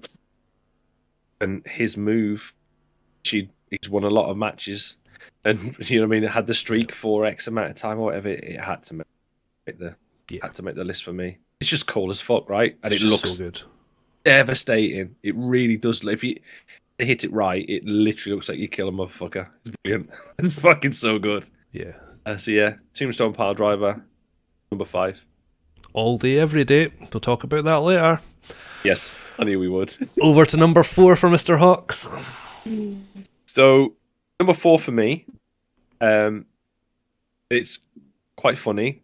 This guy was mentioned 30 seconds ago, and we had a big conversation about this guy earlier on. It's Kazuchika Okada's Rainmaker, which is basically, if you were to take away the sort of the brand name of it is a ripcord lariat. I mentioned earlier on, lariats, clothesline from hell, lariat, blah, blah, blah. The Rainmaker for me, so Okada is one of my favorite wrestlers ever. First time I ever saw him wrestle was like a fucking light bulb went off in my head, basically about what I want to do and how I want to portray myself in the wrestling ring. And I stole his fucking move. So fuck you, I don't care. So my signature / finish, or one of my finishing moves in my wrestling moveset is the Rainmaker, is the ripcord lariat. So the guy's away from you, chest to back, would grab their right hand, your left hand across their front, push them away, they'll turn around to face you, you pull them back in, and you hit them with a big lariat, basically. Visually, it's amazing. Earlier on, you hit this on anybody of any size and any weight, which is why I liked it, because I'm a bigger guy, but 20 stone people up, fuck that shit. So I can hit it, and you can hit it quickly on somebody as well, which is what's really cool. And you can get into it in lots of different ways as well, which I like, because I like a transition, and I like move, all that sort of stuff. So the Rainmaker, partly because I use it, it's mine as well, but Picardi uses it. He's like one of my heroes, basically. He's one of my wrestling heroes. So I had to get on the list. It's snuck in at number 4. It was as high as I can get it, because there's other stuff which is just means more to me and is amazing. But the Rainmaker, ripcord lariat, definitely number 4 on my list. If you haven't seen it, go out of your way. If we're going to link a whatever, go and have a little bit of a YouTube and have a little bit of a look at it. When he hits it on, it just looks devastating. And he does this thing where he would like hit one and hold on to the wrist. So like if it was later on in the match and he's maybe used it as like a near fall earlier on, he would hit one, hold on, the guy up, wrap their arm back round and rip and do another one. And it just looks so sick. It just looks amazing. So yeah, number 4, Rainmaker, the ripcord lariat. Do you know why he called it the Rainmaker and why he's nicknamed the Rainmaker? Because that's when New Japan started making all the dollar bills, basically, when he was on top. Yeah, it's connected to obviously the phrase, like if you go into a company and make a shit ton of money, like you're the Rainmaker, and that's why he's done it. It was a way to strengthen his brand, which I thought was really cool. Yeah. Really cool. And it's not a gimmick. No, like we talked earlier on. Like he has been the guy in New Japan for a long time, and there's no surprise really. all you got to do is look at him. There's an image, actually. I've just found an image of him hitting the Rainmaker on Tanahashi, and it looks fucking brutal. That's amazing. That's so cool. So yeah, Rainmaker. I love him. He's amazing, amazing worker. If I could be like anybody in wrestling, it's realistic to be like him.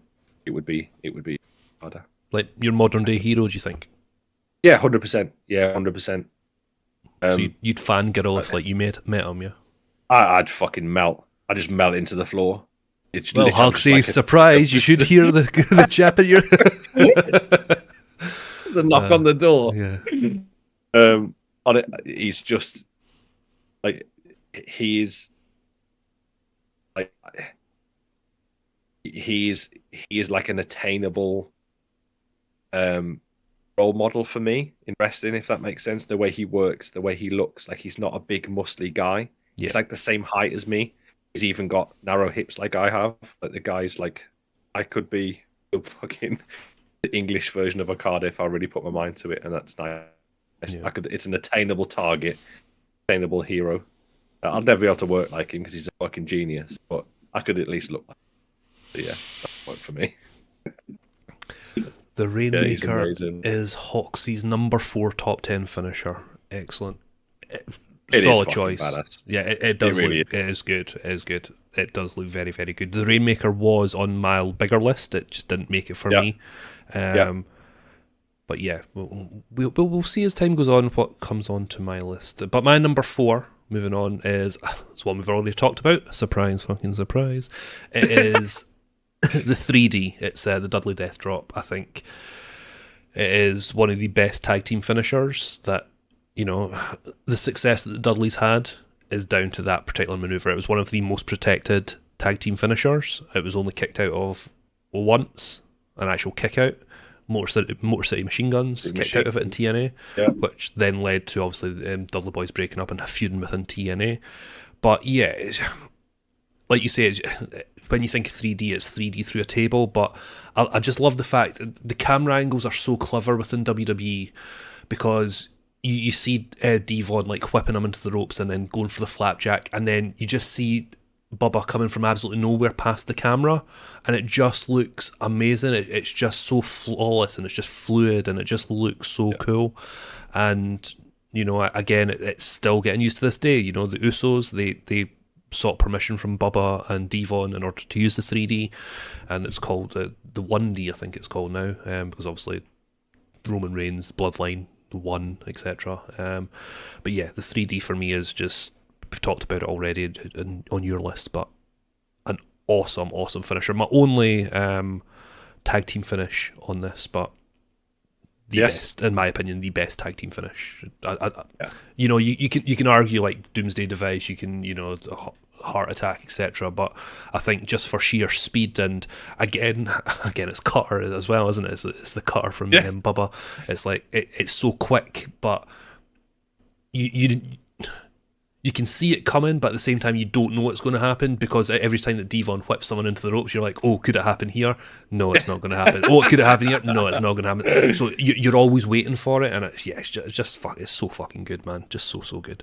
So yeah, the 3D for me is my number 4. I used to love it when, like, especially the guy who was taking it, they would time it so well that it would just make one noise.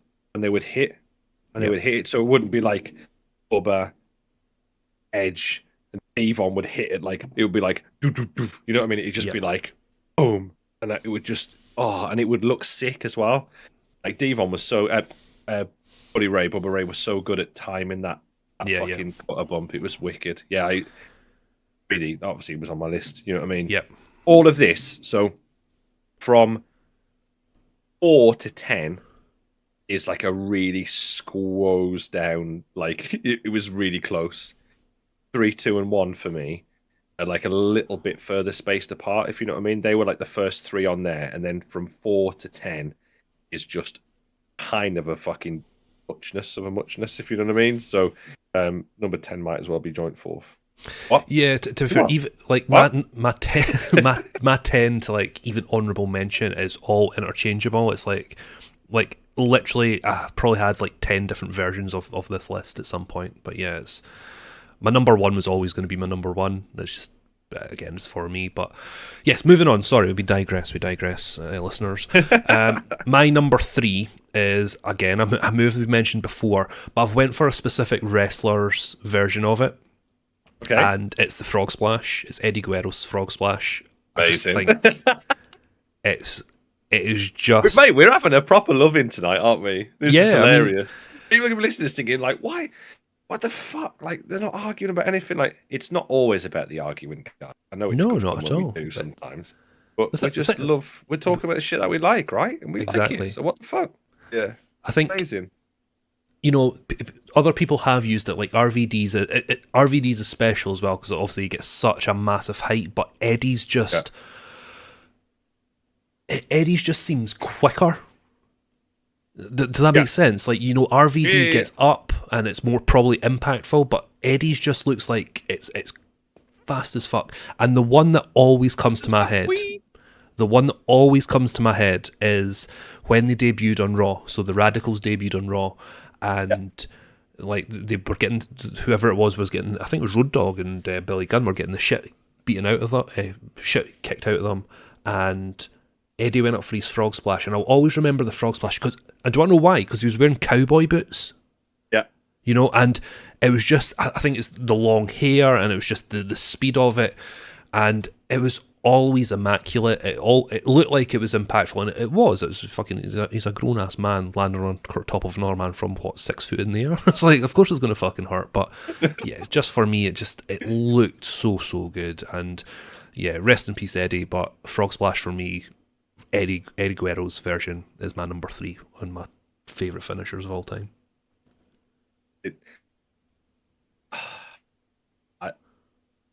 Obviously, we've spoke about Eddie before, haven't we? You know what I mean? Like, yeah. And he's one of the best we've ever done it. And yeah, his finish has got to be. It's the same with like talking about the Undertaker earlier on. Like, he's one of the best to ever do it. Like, you have to put his finisher on there. Flair, yeah, exactly. It's going to be on there because it's fucking badass as well. It doesn't necessarily like matter. It's fucking like, obviously it was number 7 for me. It might as well have been higher or not, whatever. It's 6 and 2 threes for me, but yeah, it was sick. Eddie was so good. Yeah, wicked. Eddie was.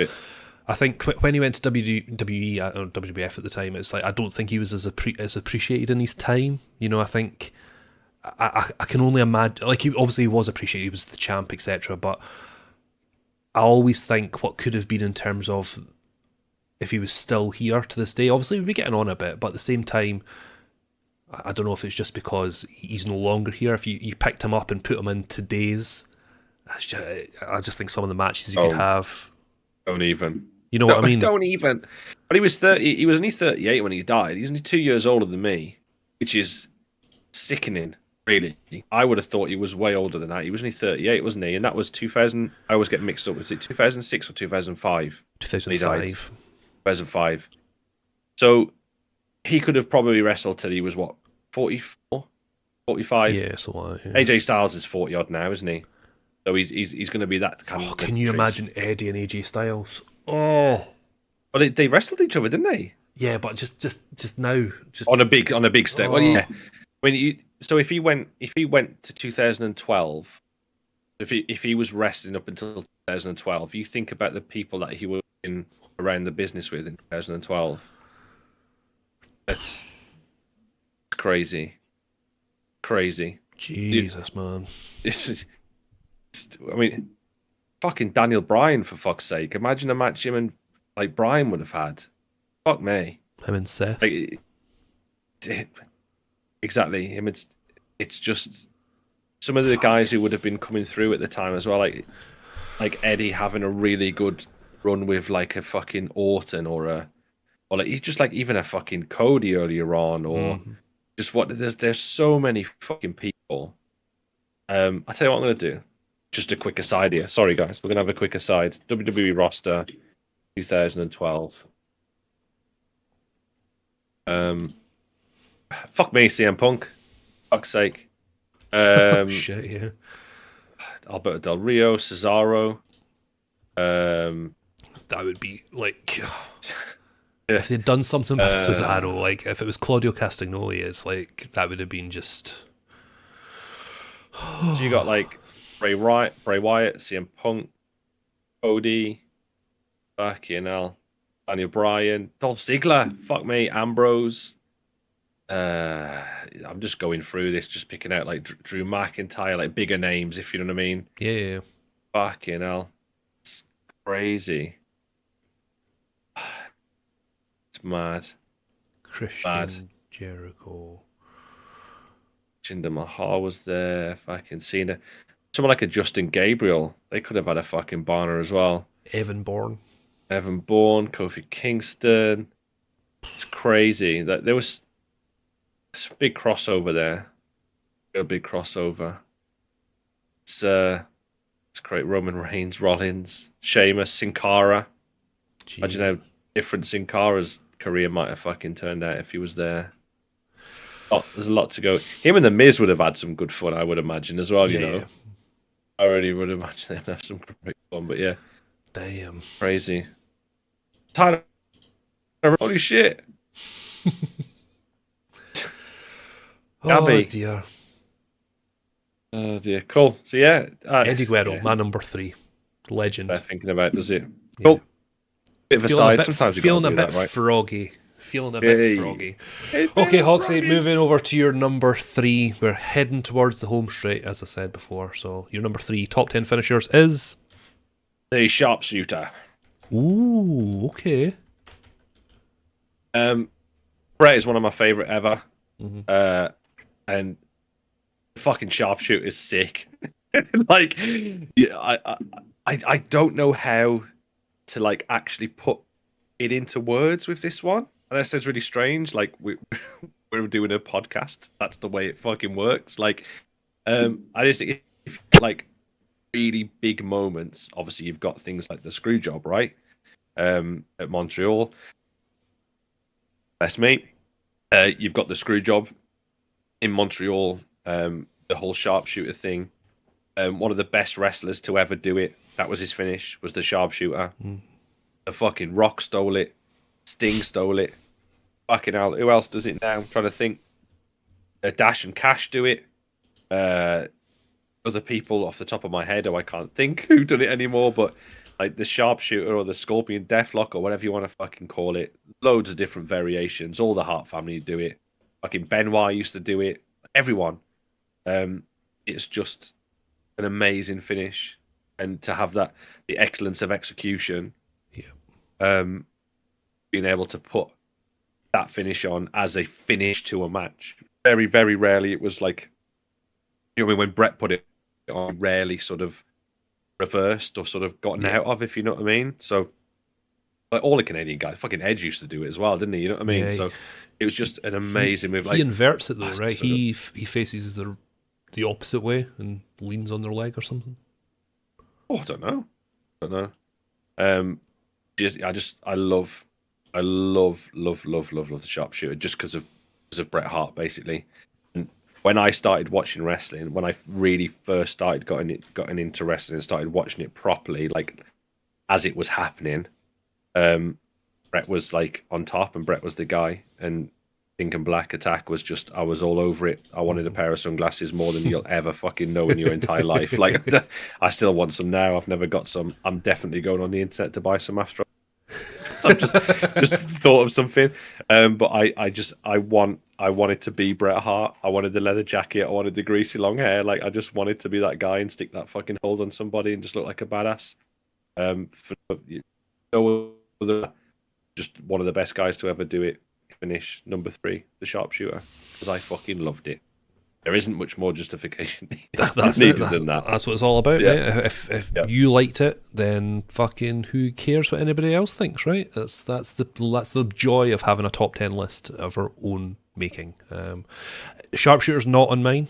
Again, it's one of those ones that it was considered, but I don't think it had the same meaning to me that it does you, because you're a big Bret Hart fan. Which is cool, you know, that is what it is. Sharpshooter is Hoxie's number 3.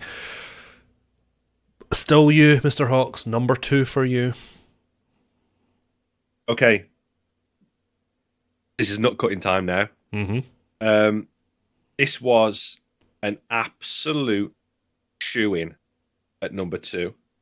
Or should I say, a shin-in. It is the sweet chin music. Shawn Michaels. The super kick, whatever you want to call it. The crescent kick. It's been given the name of the crescent kick before as well. Sweet chin music. Shawn Michaels, the super kick. Can hit it on anybody. Has been hit on everybody who is anybody. Like in history. Just my favorite moments in wrestling. I'm sorry, I love you. Super kick to Ric Flair at WrestleMania 24. Mm-hmm. Just all these just amazing moments. Shawn Michaels going round backstage when Triple H was trying to get him to fucking join back with DX. So like just kicking like salads at people's I just kicked faces. Stan. It's just like just mad shit like that. And just everybody does. I know we joke about the super kick fucking bullshit, and it is overdone now. It is overdone, but when it's done right by the right, it's amazing. Yep. We always look back at the Shelton Benjamin, Yep. from the springboard super kick, like just the fucking best one, probably. Yeah. In terms of a high spot, in terms of excitement, in terms of like what the fuck, but just tuning up the band, getting in the corner, stamping that foot, coming across the ring, bang, good night, Irene. Just getting it bang on the chin, the thigh slap, the hidden thigh slap, the big noise. Just amazing. Like, I use it. Everyone does. But I think it's amazing. It just looks so good. So good. And Shawn Michaels is 1 or 1A of the best to ever do it. And his finish had to get on there. It was a shoe. It was guaranteed, slam dunk, no conversation. Number 2 for me. Switching music, fucking brilliant move. Love it. And it's Shawn Michaels is finished. So there we go. I don't know what else to say, mate. Genuinely, don't know what else to say. Can't really add much. I mean, I couldn't agree with you more because my number 2 is also speech and music. It's everything you've said is absolutely fucking correct. The it's on my notes. Shelton Benjamin, when he was he springboarded from the top rope, it came out of nowhere. The Ric Flair, I'm sorry, I love you. It's the exclamation point is the sweet chin music. For me, it was always growing up. It was the sort of forearm dive from the he's running the ropes, spring, like he forearms, then he kips up, then it's the tuning up the band, and then that's it. That's the end of it. No one's going to kick out of it, It's one of those ones that can be done on any size of individual, and it's still real. I think it's the acceleration and the extension of his leg that makes it look so good. And like you say, it is done overkill now, It's like the super kick is and it sounds ridiculous, it's a sort of dead move now, It's similar to it's just been overused. It's similar to something that's not on my list just now, but I was going to put on the Canadian Destroyer, but it's sort of been sullied a little bit because it looks so cool, but everybody and their granny's doing it now. It's just pointless. But there's something just so special about sweet chin music, and you're absolutely right. Shawn Michaels is one of my favourites of all time, and for one of the greatest to be on a list of any wrestling greats, their finisher's got to be on there. You said it already, and yeah, it's just it's so good. And you've got the theatrics. You've got Shawn Michaels is the showstopper. He stops the show, and it's one of two ways. He does the either whole theatrical thing where he kips up and he tunes up the band, or it's one of those out of nowhere type moments, and that's what makes a really cool finisher. It's the ability to change how you deliver that finisher. It just looks so cool. But yeah, my number 2 is also sweet chin music. That's fucking crazy. That's mad. But yeah, we can't really add much more to that. I think if it's one of those things. We talk. I said earlier about if you grab the leg and have a little strut, everyone woo or whatever. Yep. When you go into the corner and grab the rope and start banging your feet on the floor, people will clap along with you, or they'll know what you're going to do.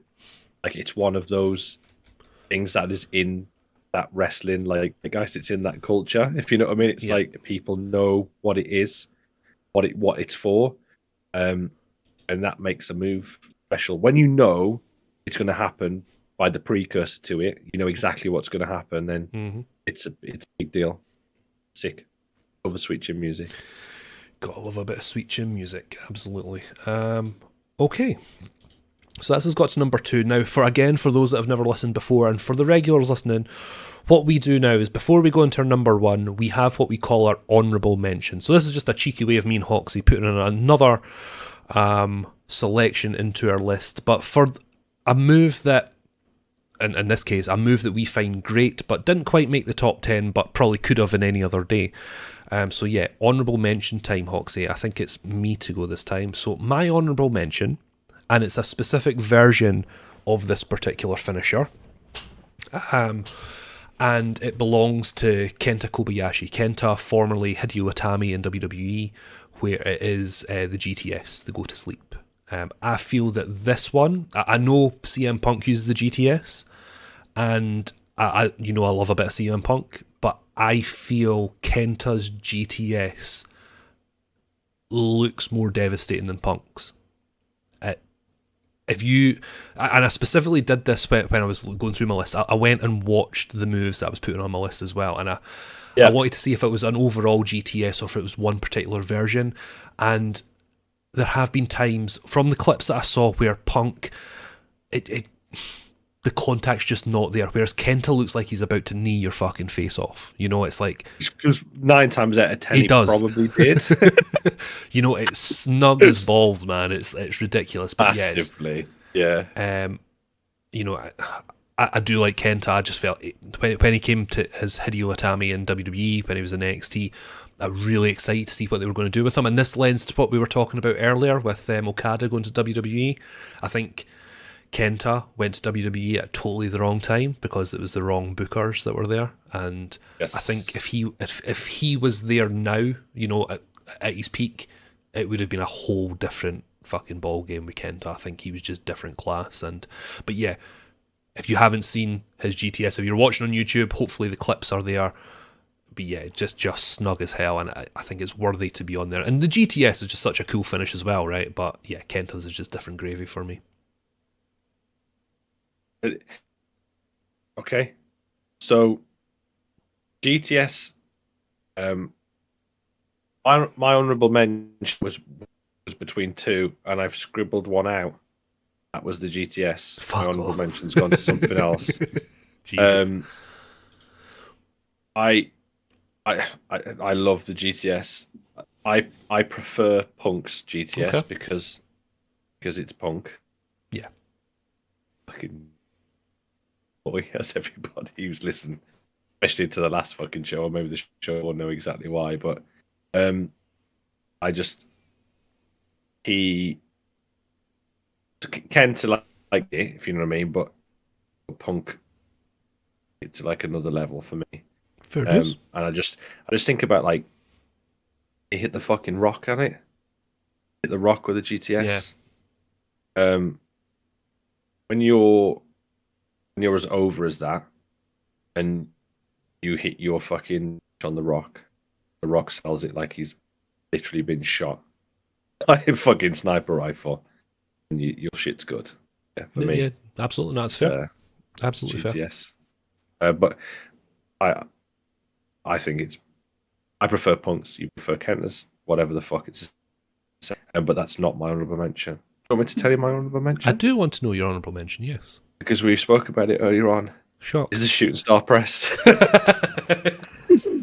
I was thinking about some of the moves on the list and stuff, and the reason the GTS didn't make it on to the honourable mention is because I was thinking, like, I haven't really got very many like high spot moves on here. Yeah, yep.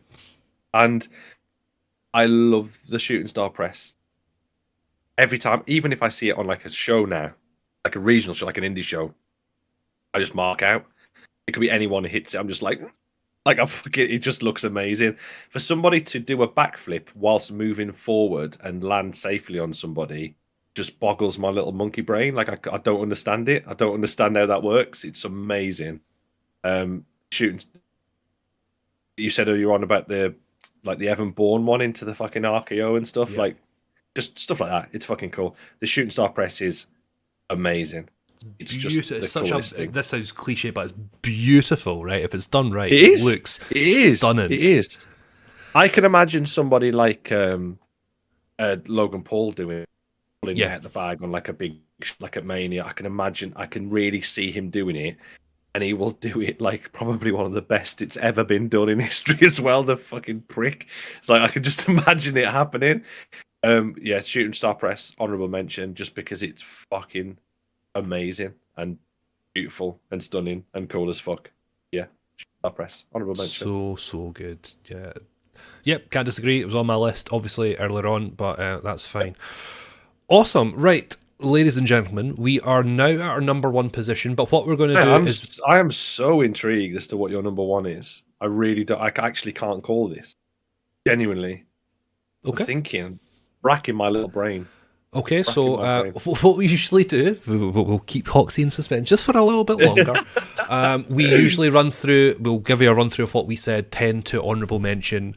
I'll go first, Hoxie. So run through, my number 10 was the DDT. Number 9 was the figure 4 leg lock. Number 8 was the clothesline from hell, even though it's a lariat. Number 7 was the RKO Diamond Cutter Ace Crusher. Number 6 was the shooting star press. Number 5 was the Stone Cold Stunner. Number 4 was the 3D. Number 3 was Eddie Guerrero's Frog Splash. Number 2 was good old HBK's Sweet Chin Music. And my honourable mention goes to Kenta and his GTS. Mr. Hawks? My number 10 is the 3D. Number 9, the Pedigree. Number 8, the Diamond Cutter / RKO. The Frog Splash. 6, the Figure 4. 5, the Tombstone Piledriver. 4, the Rainmaker Lariat. 3, Sharpshooter. Number 2, Sweet Chin Music. And my honourable mention is Shooting Star Press. Love it. So, Mr. Hawks, it is over to you. Your number one top 10 finisher is... the fucking Stone Cold Stunner. Like, I cannot... This is where we're going to... Not fall out. This is where we're going to have a discussion. I cannot believe this is not your number one. I can't believe it. It's crazy. Boggles my little brain. The Stunner is just... When you think about probably I'm going to call it the greatest wrestler. Yep. Greatest, like, pro wrestler. One of the greatest wrestlers of all time ever. Probably one of the guy who made the most money in history. Because of that move. You said it earlier on. Like, he went out there, stunned fucking Vince McMahon, and that was it. Skyrocket. Done. The wrestling business changed forever. That's the reason the WWE are where they are right now, is because of that stunner on Vince McMahon. Yep. There's maybe a couple of sliding door moments before that, potentially, but that was when the fucking flag dropped for me. Stone Cold coming out, stunnering every single person who's in his way. Yep. Just the coolest, baddest ass. He was just the coolest guy. Don't trust anyone. Fucking lone wolf. Move out the fucking way. I'm out. Rattlesnake. Bang. Kick. Darb. See you later. Done. Fucking pin me, pay me. See you in a bit. Fucking unreal. Just the list of people who would hit it on, the list of titles that you within. Stone Cold Stunner, man. Best wrestling finish ever. For me, it's not even close. Number 1, and then there's a mile between number 2, and then 3, 4, 5, or whatever are like closer together. It was the first discussed of what this was going to be, and you said, what about the greatest finishers of all time? Yep, okay, number 1, done. Like I didn't even have to think about it. It wasn't like, I don't know, or whatever. It was easier to put this as my number 1 finish than it was to have WrestleMania 17 as the greatest pay-per-view of all time. Wow. Okay. Yeah. Easy. Like, it was just amazing. When I think of wrestling finish, the first thing that pops into my head is the Stunner. I'm going to tell you a really quick story. Yep, of course. Because it relates to this, and it relates to the reason why this is so special, why this move is so special. So I had a wrestling match, a comedian called Gary Poundland. This was last year before last, sorry, 2022. And I was thinking about, so it was a tag match. It was him and another wrestler, a face wrestler, against me and my old trainer, actually coming back from quote unquote retiring. So that was going to be the tag match. And I was thinking, I was racking my brain, thinking, what can we do here? How can I make this make sense? How can I get this guy involved? How can I do what I need to do? How can we get a finish? What is going to be over at the big pop, and everyone's gonna go home happy. And I was thinking and thought, okay, I know exactly what he can do because anyone can do it. I know guaranteed even if he isn't a wrestling fan, he would have seen this before. And I guarantee every single person in that crowd known exactly what this is as well. So the finish that I gave him to the match was the stunner. Yep. Okay. Now we all convened to have a discussion about this. A little peek behind the curtain, guys. I don't do this very often. We all convened to discuss this on the day of the show. I presented the finish to the guys. The ace wrestler who was tagging with him had exactly the same finish in mind. And when my trainer, Tomcat Kevin O'Neill, British, arrived to the venue later that night, he had written down on a piece of paper Stone Cold Stunner as the finish to the match. So we all had exactly the same idea based on exactly the same thought process for the. Now, I know this isn't fucking WrestleMania, but the premise and the idea is exactly the same. Mm-hmm. Everyone will know this move. Everybody will realize that it's a finish. And even people who don't watch wrestling or weren't massive wrestling fans will know what a stunner is. They know the BS spin. They know the afterward. They know the kick and the spit going everywhere. You know what I mean? The Stone Cold Stunner is the best wrestling finish ever. And you're going to argue against that in a minute. And I don't give a fuck. You're wrong. So we'll move on. Wow. I mean, look, I love the stunner. I think it was on my list. Yeah. I think way down. I'm number 5. Surprised. It was number 5. Yeah. Might as well be number 500 for all I care. Wah. But we're talking about how wrestling makes you feel, right? And yep.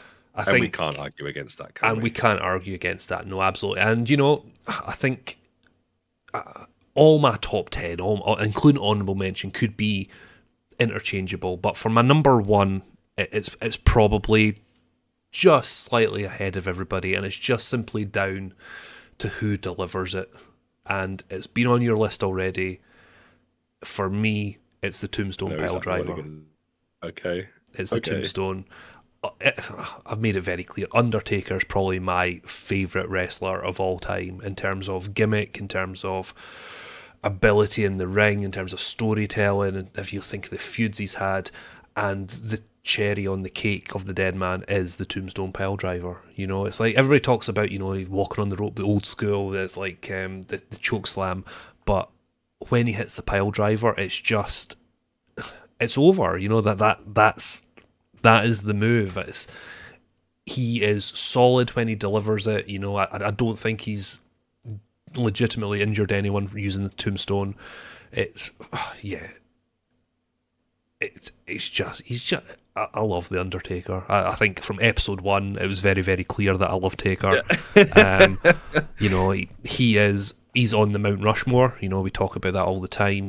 For me, he's a lock for Mount Rushmore, and a lot of it's down to the Tombstone. It epitomizes the character very, very well. It's the fact that his brother Kane uses it, his brother in inverted commas. Kane uses the Tombstone as well, but it's just I porked your mother.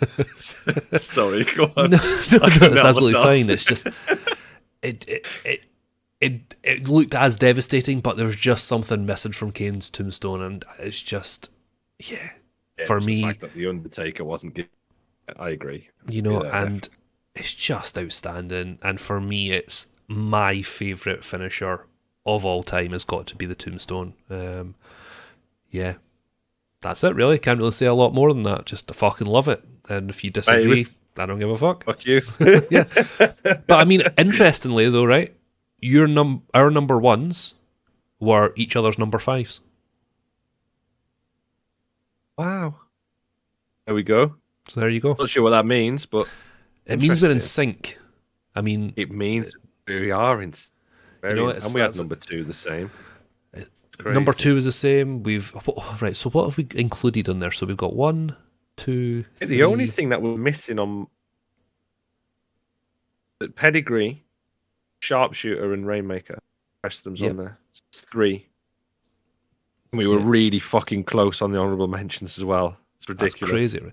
But I mean, I think that's a generational thing though, right? It's like we have had, out of 11 essential finishers, we've had 2 from the top rope. If you go to your current AEW or your current NXT or WWE fans even, how many of them do you think would be from the top rope? You know what I mean? Yeah. Or a really crazy high spot. Yeah, Very exactly. Yeah. I mean, I had the fucking DDT, you know? It's like, we had the 3D finish. Can you think of a tag team just now that has, it's obviously not going to be as iconic as the 3D, a tag team finishing move? I genuinely can't think of one.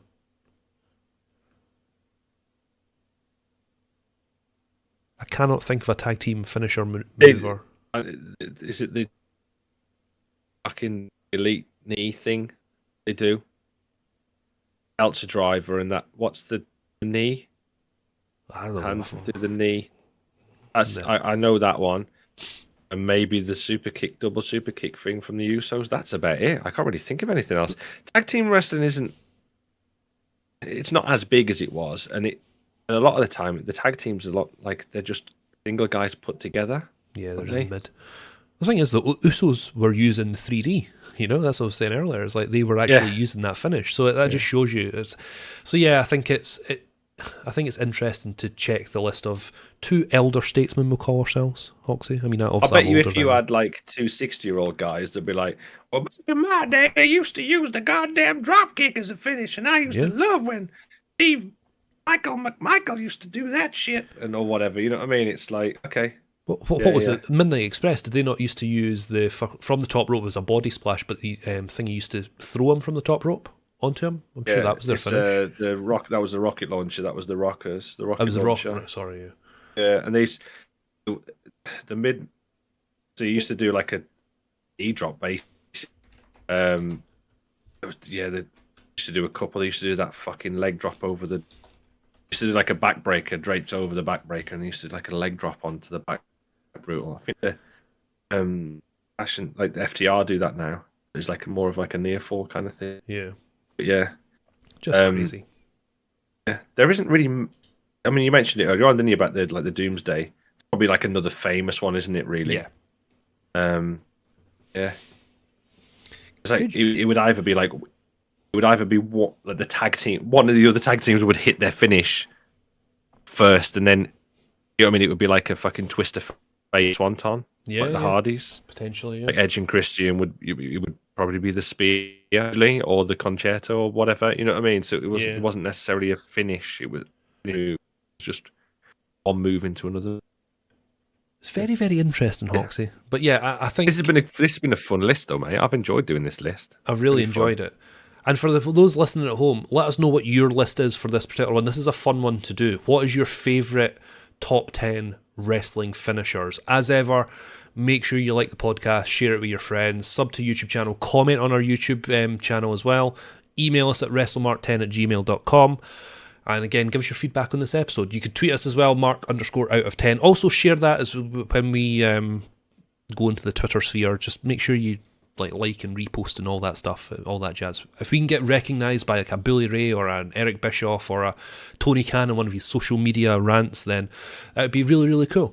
We'll wait and see what happens. My life's goal now is to get Tony Khan to scream at me like he's shouting at birds in the street and block me. That's my life's goal right now. So If anyone listening can make Make that please, happen. please make that happen. But it's all about the way the fucking world works now, right? It's all about algorithms and all that bullshit. Yeah. So we need engagement. Yep. Is the easy to explain it? If you like something, if you share something, if you give a friend something, if you comment on something, whatever you do, as long as you click something on whatever you're watching it on or listening to it on, plus engagement, and that helps spread it. Massively so it's not helps. necessarily you don't need to share it to somebody, just commenting or liking or something or whatever will then boost that up somewhere. So just the tiniest little thing. You don't have to pay us or anything. There's no cost for this. We're doing it FOC. But if you want to chuck some money in the bank account, that'd be absolutely ideal. What? But yeah, we're not getting paid for this. But the slightest little can do to help share it, and it'll make us forever grateful. Absolutely. You guys are amazing. Everyone who's been listening so far and been getting involved in the show so far has been really, really good fun. We genuinely, and I'll speak for both of us, Shields, we genuinely enjoy doing this. I know we've had like a little bit of a break, and it's not because we just like haven't wanted to do it or got bored or anything like that. It's just IRL. We had the Christmas break. We wanted to go and take some time off and spend some time with families and do whatever we wanted to do. And yeah, we're back at it now. And I genuinely, it's like one of the highlights of my week is sitting down and chatting shit with you about wrestling. It's the best thing ever. So yeah, we're back, baby. We're back. Yeah, boy. And speaking of being back, so we always try and reveal our next episode. So this is essentially a two-parter, right? This episode, okay? We've done our top 10 favorite finishers. Next week's episode is going to be the top 10 most overrated rubbish finisher that we can think of, okay? That's going to be next week's episode. I think that's going to be a lot of fun. I think that could be really funny, to be honest. Yeah. There's going to be some absolute fucking shockers. It's going to be hilarious. So yes, that's next week's episode. Top 10 overrated or worst finishers in wrestling history. But, ladies and gentlemen, we are not done there. As we've mentioned several times through the podcast, we are in Royal Rumble season, okay? And just because of the times that we release the podcast, we're probably not going to get this one out before we're probably not going to get the next one out before the Royal Rumble is released. So what me and Hoxie are going to do just now is we're going to give our predictions on the Royal Rumble card that has been released as of today, the 19th of January. There's only 4 matches that's been announced, Hoxie. Okay, so we'll go through them in turn, and we'll potentially, but yeah, we'll just give who we think is going to win those particular matches. Okay, so first up, it is a singles match for the WWE United States Championship. Logan Paul, the champion, versus Kevin Owens. Predictions, Mr. Hawks. I'm going to be really quick with this one because I am not really massively into what's going on here, if that makes sense. It's a little bit of one of those kind of matches. Logan Paul's going to retain. They're probably going to be some sort of bullshit, and Logan Paul will retain the title. I don't see Kevin Owens winning. It will go to WrestleMania. They're not going to take the belt off him at Royal Rumble when WrestleMania is coming up soon. I like Logan Paul. It doesn't make sense. So he will be the champion going into WrestleMania. So Logan Paul winning. I can see Logan Paul not winning it clean. Retaining. Yeah, he'll retain it. Yeah, definitely retain it. I think there'll be some fuckery going on that'll screw over Kevin Owens, and I think it'll be a big payoff at Mania. If not, it might be Elimination Chamber. It just depends on obviously schedules and stuff. But yeah, I don't see Kevin Owens going over. I think Logan Paul is going to. I agree with you there, Hoxie boy. I think Logan will go over. Okay, the other match that's been announced is the Fatal 4-Way for the undisputed WWE Universal Championship. Roman Reigns, Randy Orton, AJ Styles, and LA Knight. Yeah. For me, I'll go first with this one if you don't mind. Yeah. You crack on. As I said at the very, very beginning of the podcast, Roman Reigns is not going to lose the title. I just don't see it. I think everybody will still go over really, really strong, but Reigns walks away with the title. Will there be fuckery by The Rock? I don't know. I think that could it would certainly be interesting. I don't see him interfering in the match, but I see Rock making an appearance at some point. So yeah, but Roman Reigns goes over, and that'll lead to Randy Orton, AJ Styles, and LA Knight having a program going into like Elimination Chamber as well. It's my guess. I agree with you here. There's not a chance. Well, I say not a chance. There's always a chance. Anything can happen in the World Wrestling Federation. But there's not a fucking chance that those lads are going to beat Reigns for the title. No shot. I am massively surprised that Reigns is even wrestling on this pay-per-view. I'm honest, because it just doesn't. The fact that it doesn't make sense to me always makes my brain go into overdrive as to what they might do, because people will be thinking that. You know what I mean? Yeah. It's like people will be like, oh, of course Reigns is going to win. And they're like, yeah, that's what we want you to think. And we're going to do something really crazy just to do it. Or they're just doing it because they can. It's one of them. It'll be a good match. It'll be a really good match. I think it'll be really, really good fun. You've got four of the better workers in the company by a long shot. Yep. In their together. I think Styles is in there to take the loss. Yeah, you probably. can see a Randy versus LA thing going on to WrestleMania potentially. But yeah, I don't see Reigns at the belt. It's a strange booking for me. It really is. Whether he's like contractually obligated to get this in, you know what I mean? So they thought, shit, we need to do something with him. But I just think a 4-way for the title when Mania's coming up in a couple of months, it's a bit weird for me. I think this is actually, and it sounds really weird because the Royal Rumble is one of my favourite pay-per-views in the entire calendar, and it's one of the biggest in WWE calendar. But I reckon this is a filler match to sort of keep the Nick Aldis and Roman Reigns sort of bubbling feud. I think that's what it's there for. So I reckon there will be some sort of fuckery. It'll be like Solo Sikoa or Jimmy Uso will get involved. It'll be a DQ. It'll be something like that. And then Nick Aldis will be like, he'll be fuming, and you know that's how it'll go. And then at the next pay-per-view, I reckon you're going to. I genuinely think it'll be. It is Elimination Chamber, isn't it? That's the next one after this. Yes. So 6 people in the Elimination Chamber will be LA Knight, AJ, Randy, Cody, probably Jey Uso, and then there'll be an unknown competitor, and I bet it'll be The Rock. Yeah. Should we move on to the Royal Rumble match while we're talking about it? Yeah, we've sort of moved to that. So the women's one is next on the card. I'm going to throw this out there as a real big outsider, as a big surprise. Jade Cargill. Yeah, it's probably a good shout. Yeah. I didn't even think of Jade, to be honest. Whether she's ready for that, I don't know. Because Rhea versus Jade is have they got 2 women's championships now?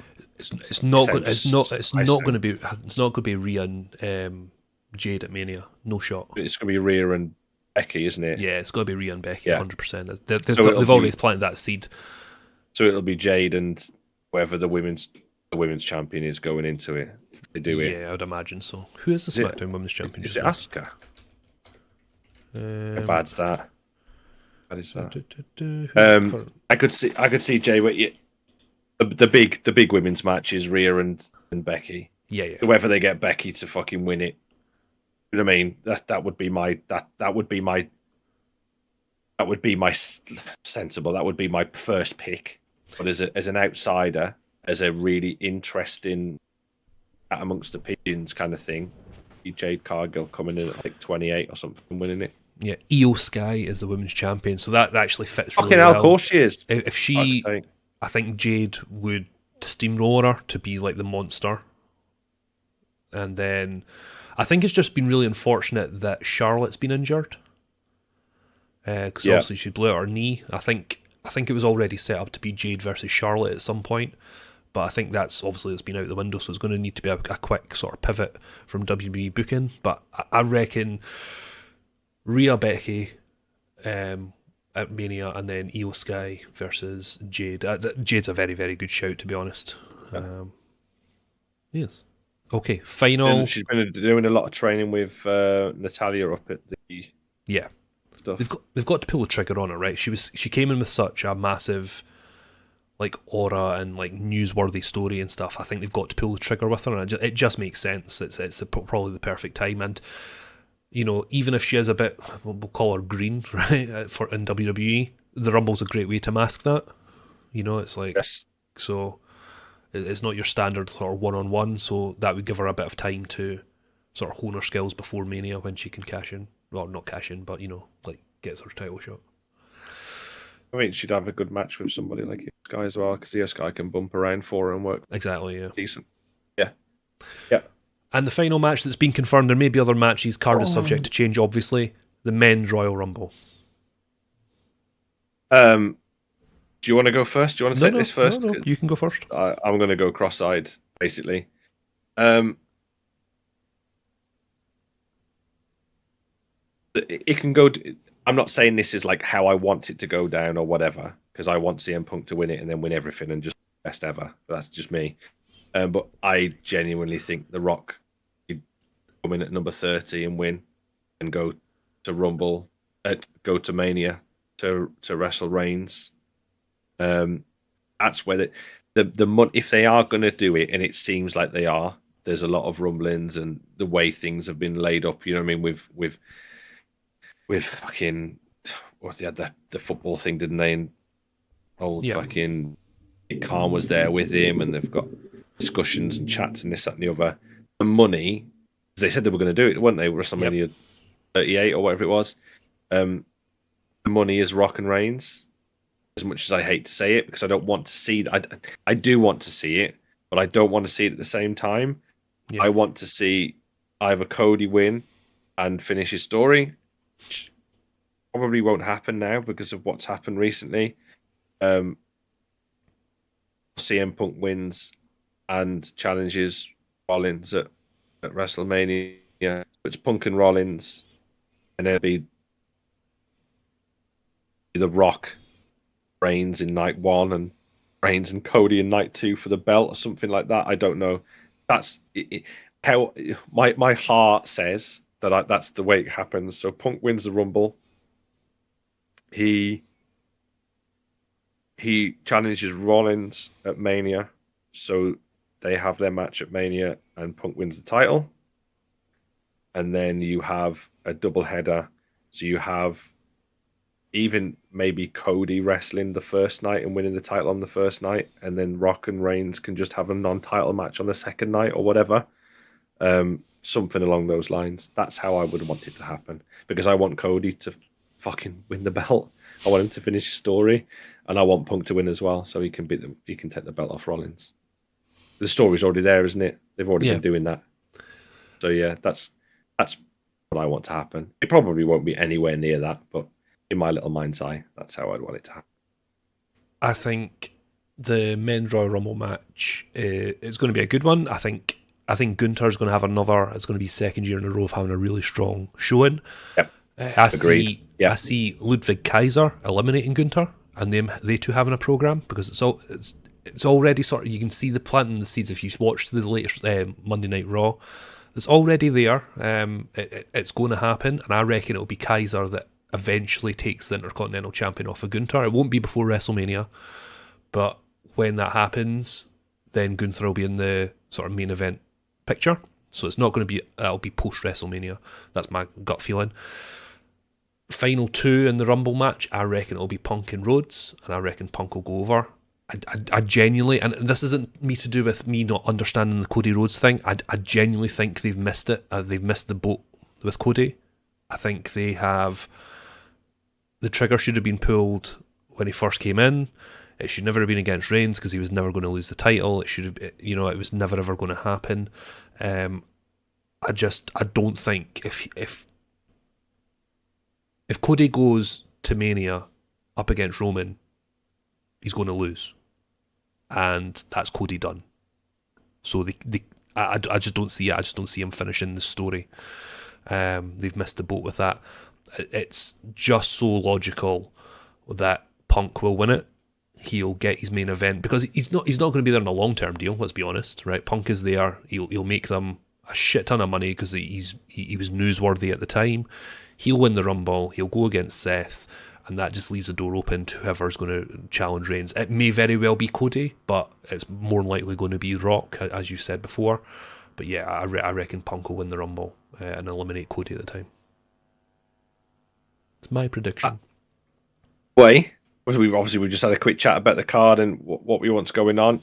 Either way, I'm excited. Yep. And I'm really, really looking forward to watching the show. Yeah. Which is the first time I've really sort of said that about a WWE program for a good, I'm really, really excited for these next couple of months to see what's going on. It's the first time we have no real idea who's going to win the Rumble. Other years you've got, right, okay, well, he's going to win it because that's the match that's going to happen in Mania. At the moment, we don't know. And again, that's a novelty just now. It's like, yes, we haven't had that. It's a novelty for a long time. Yeah. So I'm really looking forward to the Rumble. I think it's going to be amazing. I think the road to WrestleMania starts now, Hoxie. To use the old cliche. It fucking does, mate. It does. I'm going to be standing in the ring and pointing at the sign. Don't you worry. I'm just going to stare at it and just... yeah. On the turnbuckle. So yes, guys, that is Hoxie and Shield's predictions for the Royal Rumble. We will discuss the outcome when obviously we hear the results. So it might not be the next podcast; it'll be the one after. We'll discuss it whenever. But yeah, it's going to be exciting. It's going to be great. But that is the end of episode 1 of season 2 of Mark Out of 10. Our top 10 finishers in wrestling. We've talked about a bit of the news. We've had a Royal Fumble and we've had our predictions. Thank you everybody that's listened. As we said before, make sure you like, sub to YouTube, email us, tweet us. Thank you to everybody that's listened so far. You guys are awesome. Not a lot else to say. Thank you very much for listening. Over to you, Hoxie. Yeah, cheers, guys. Have a good one, and we will catch you on episode Mark Out of 10.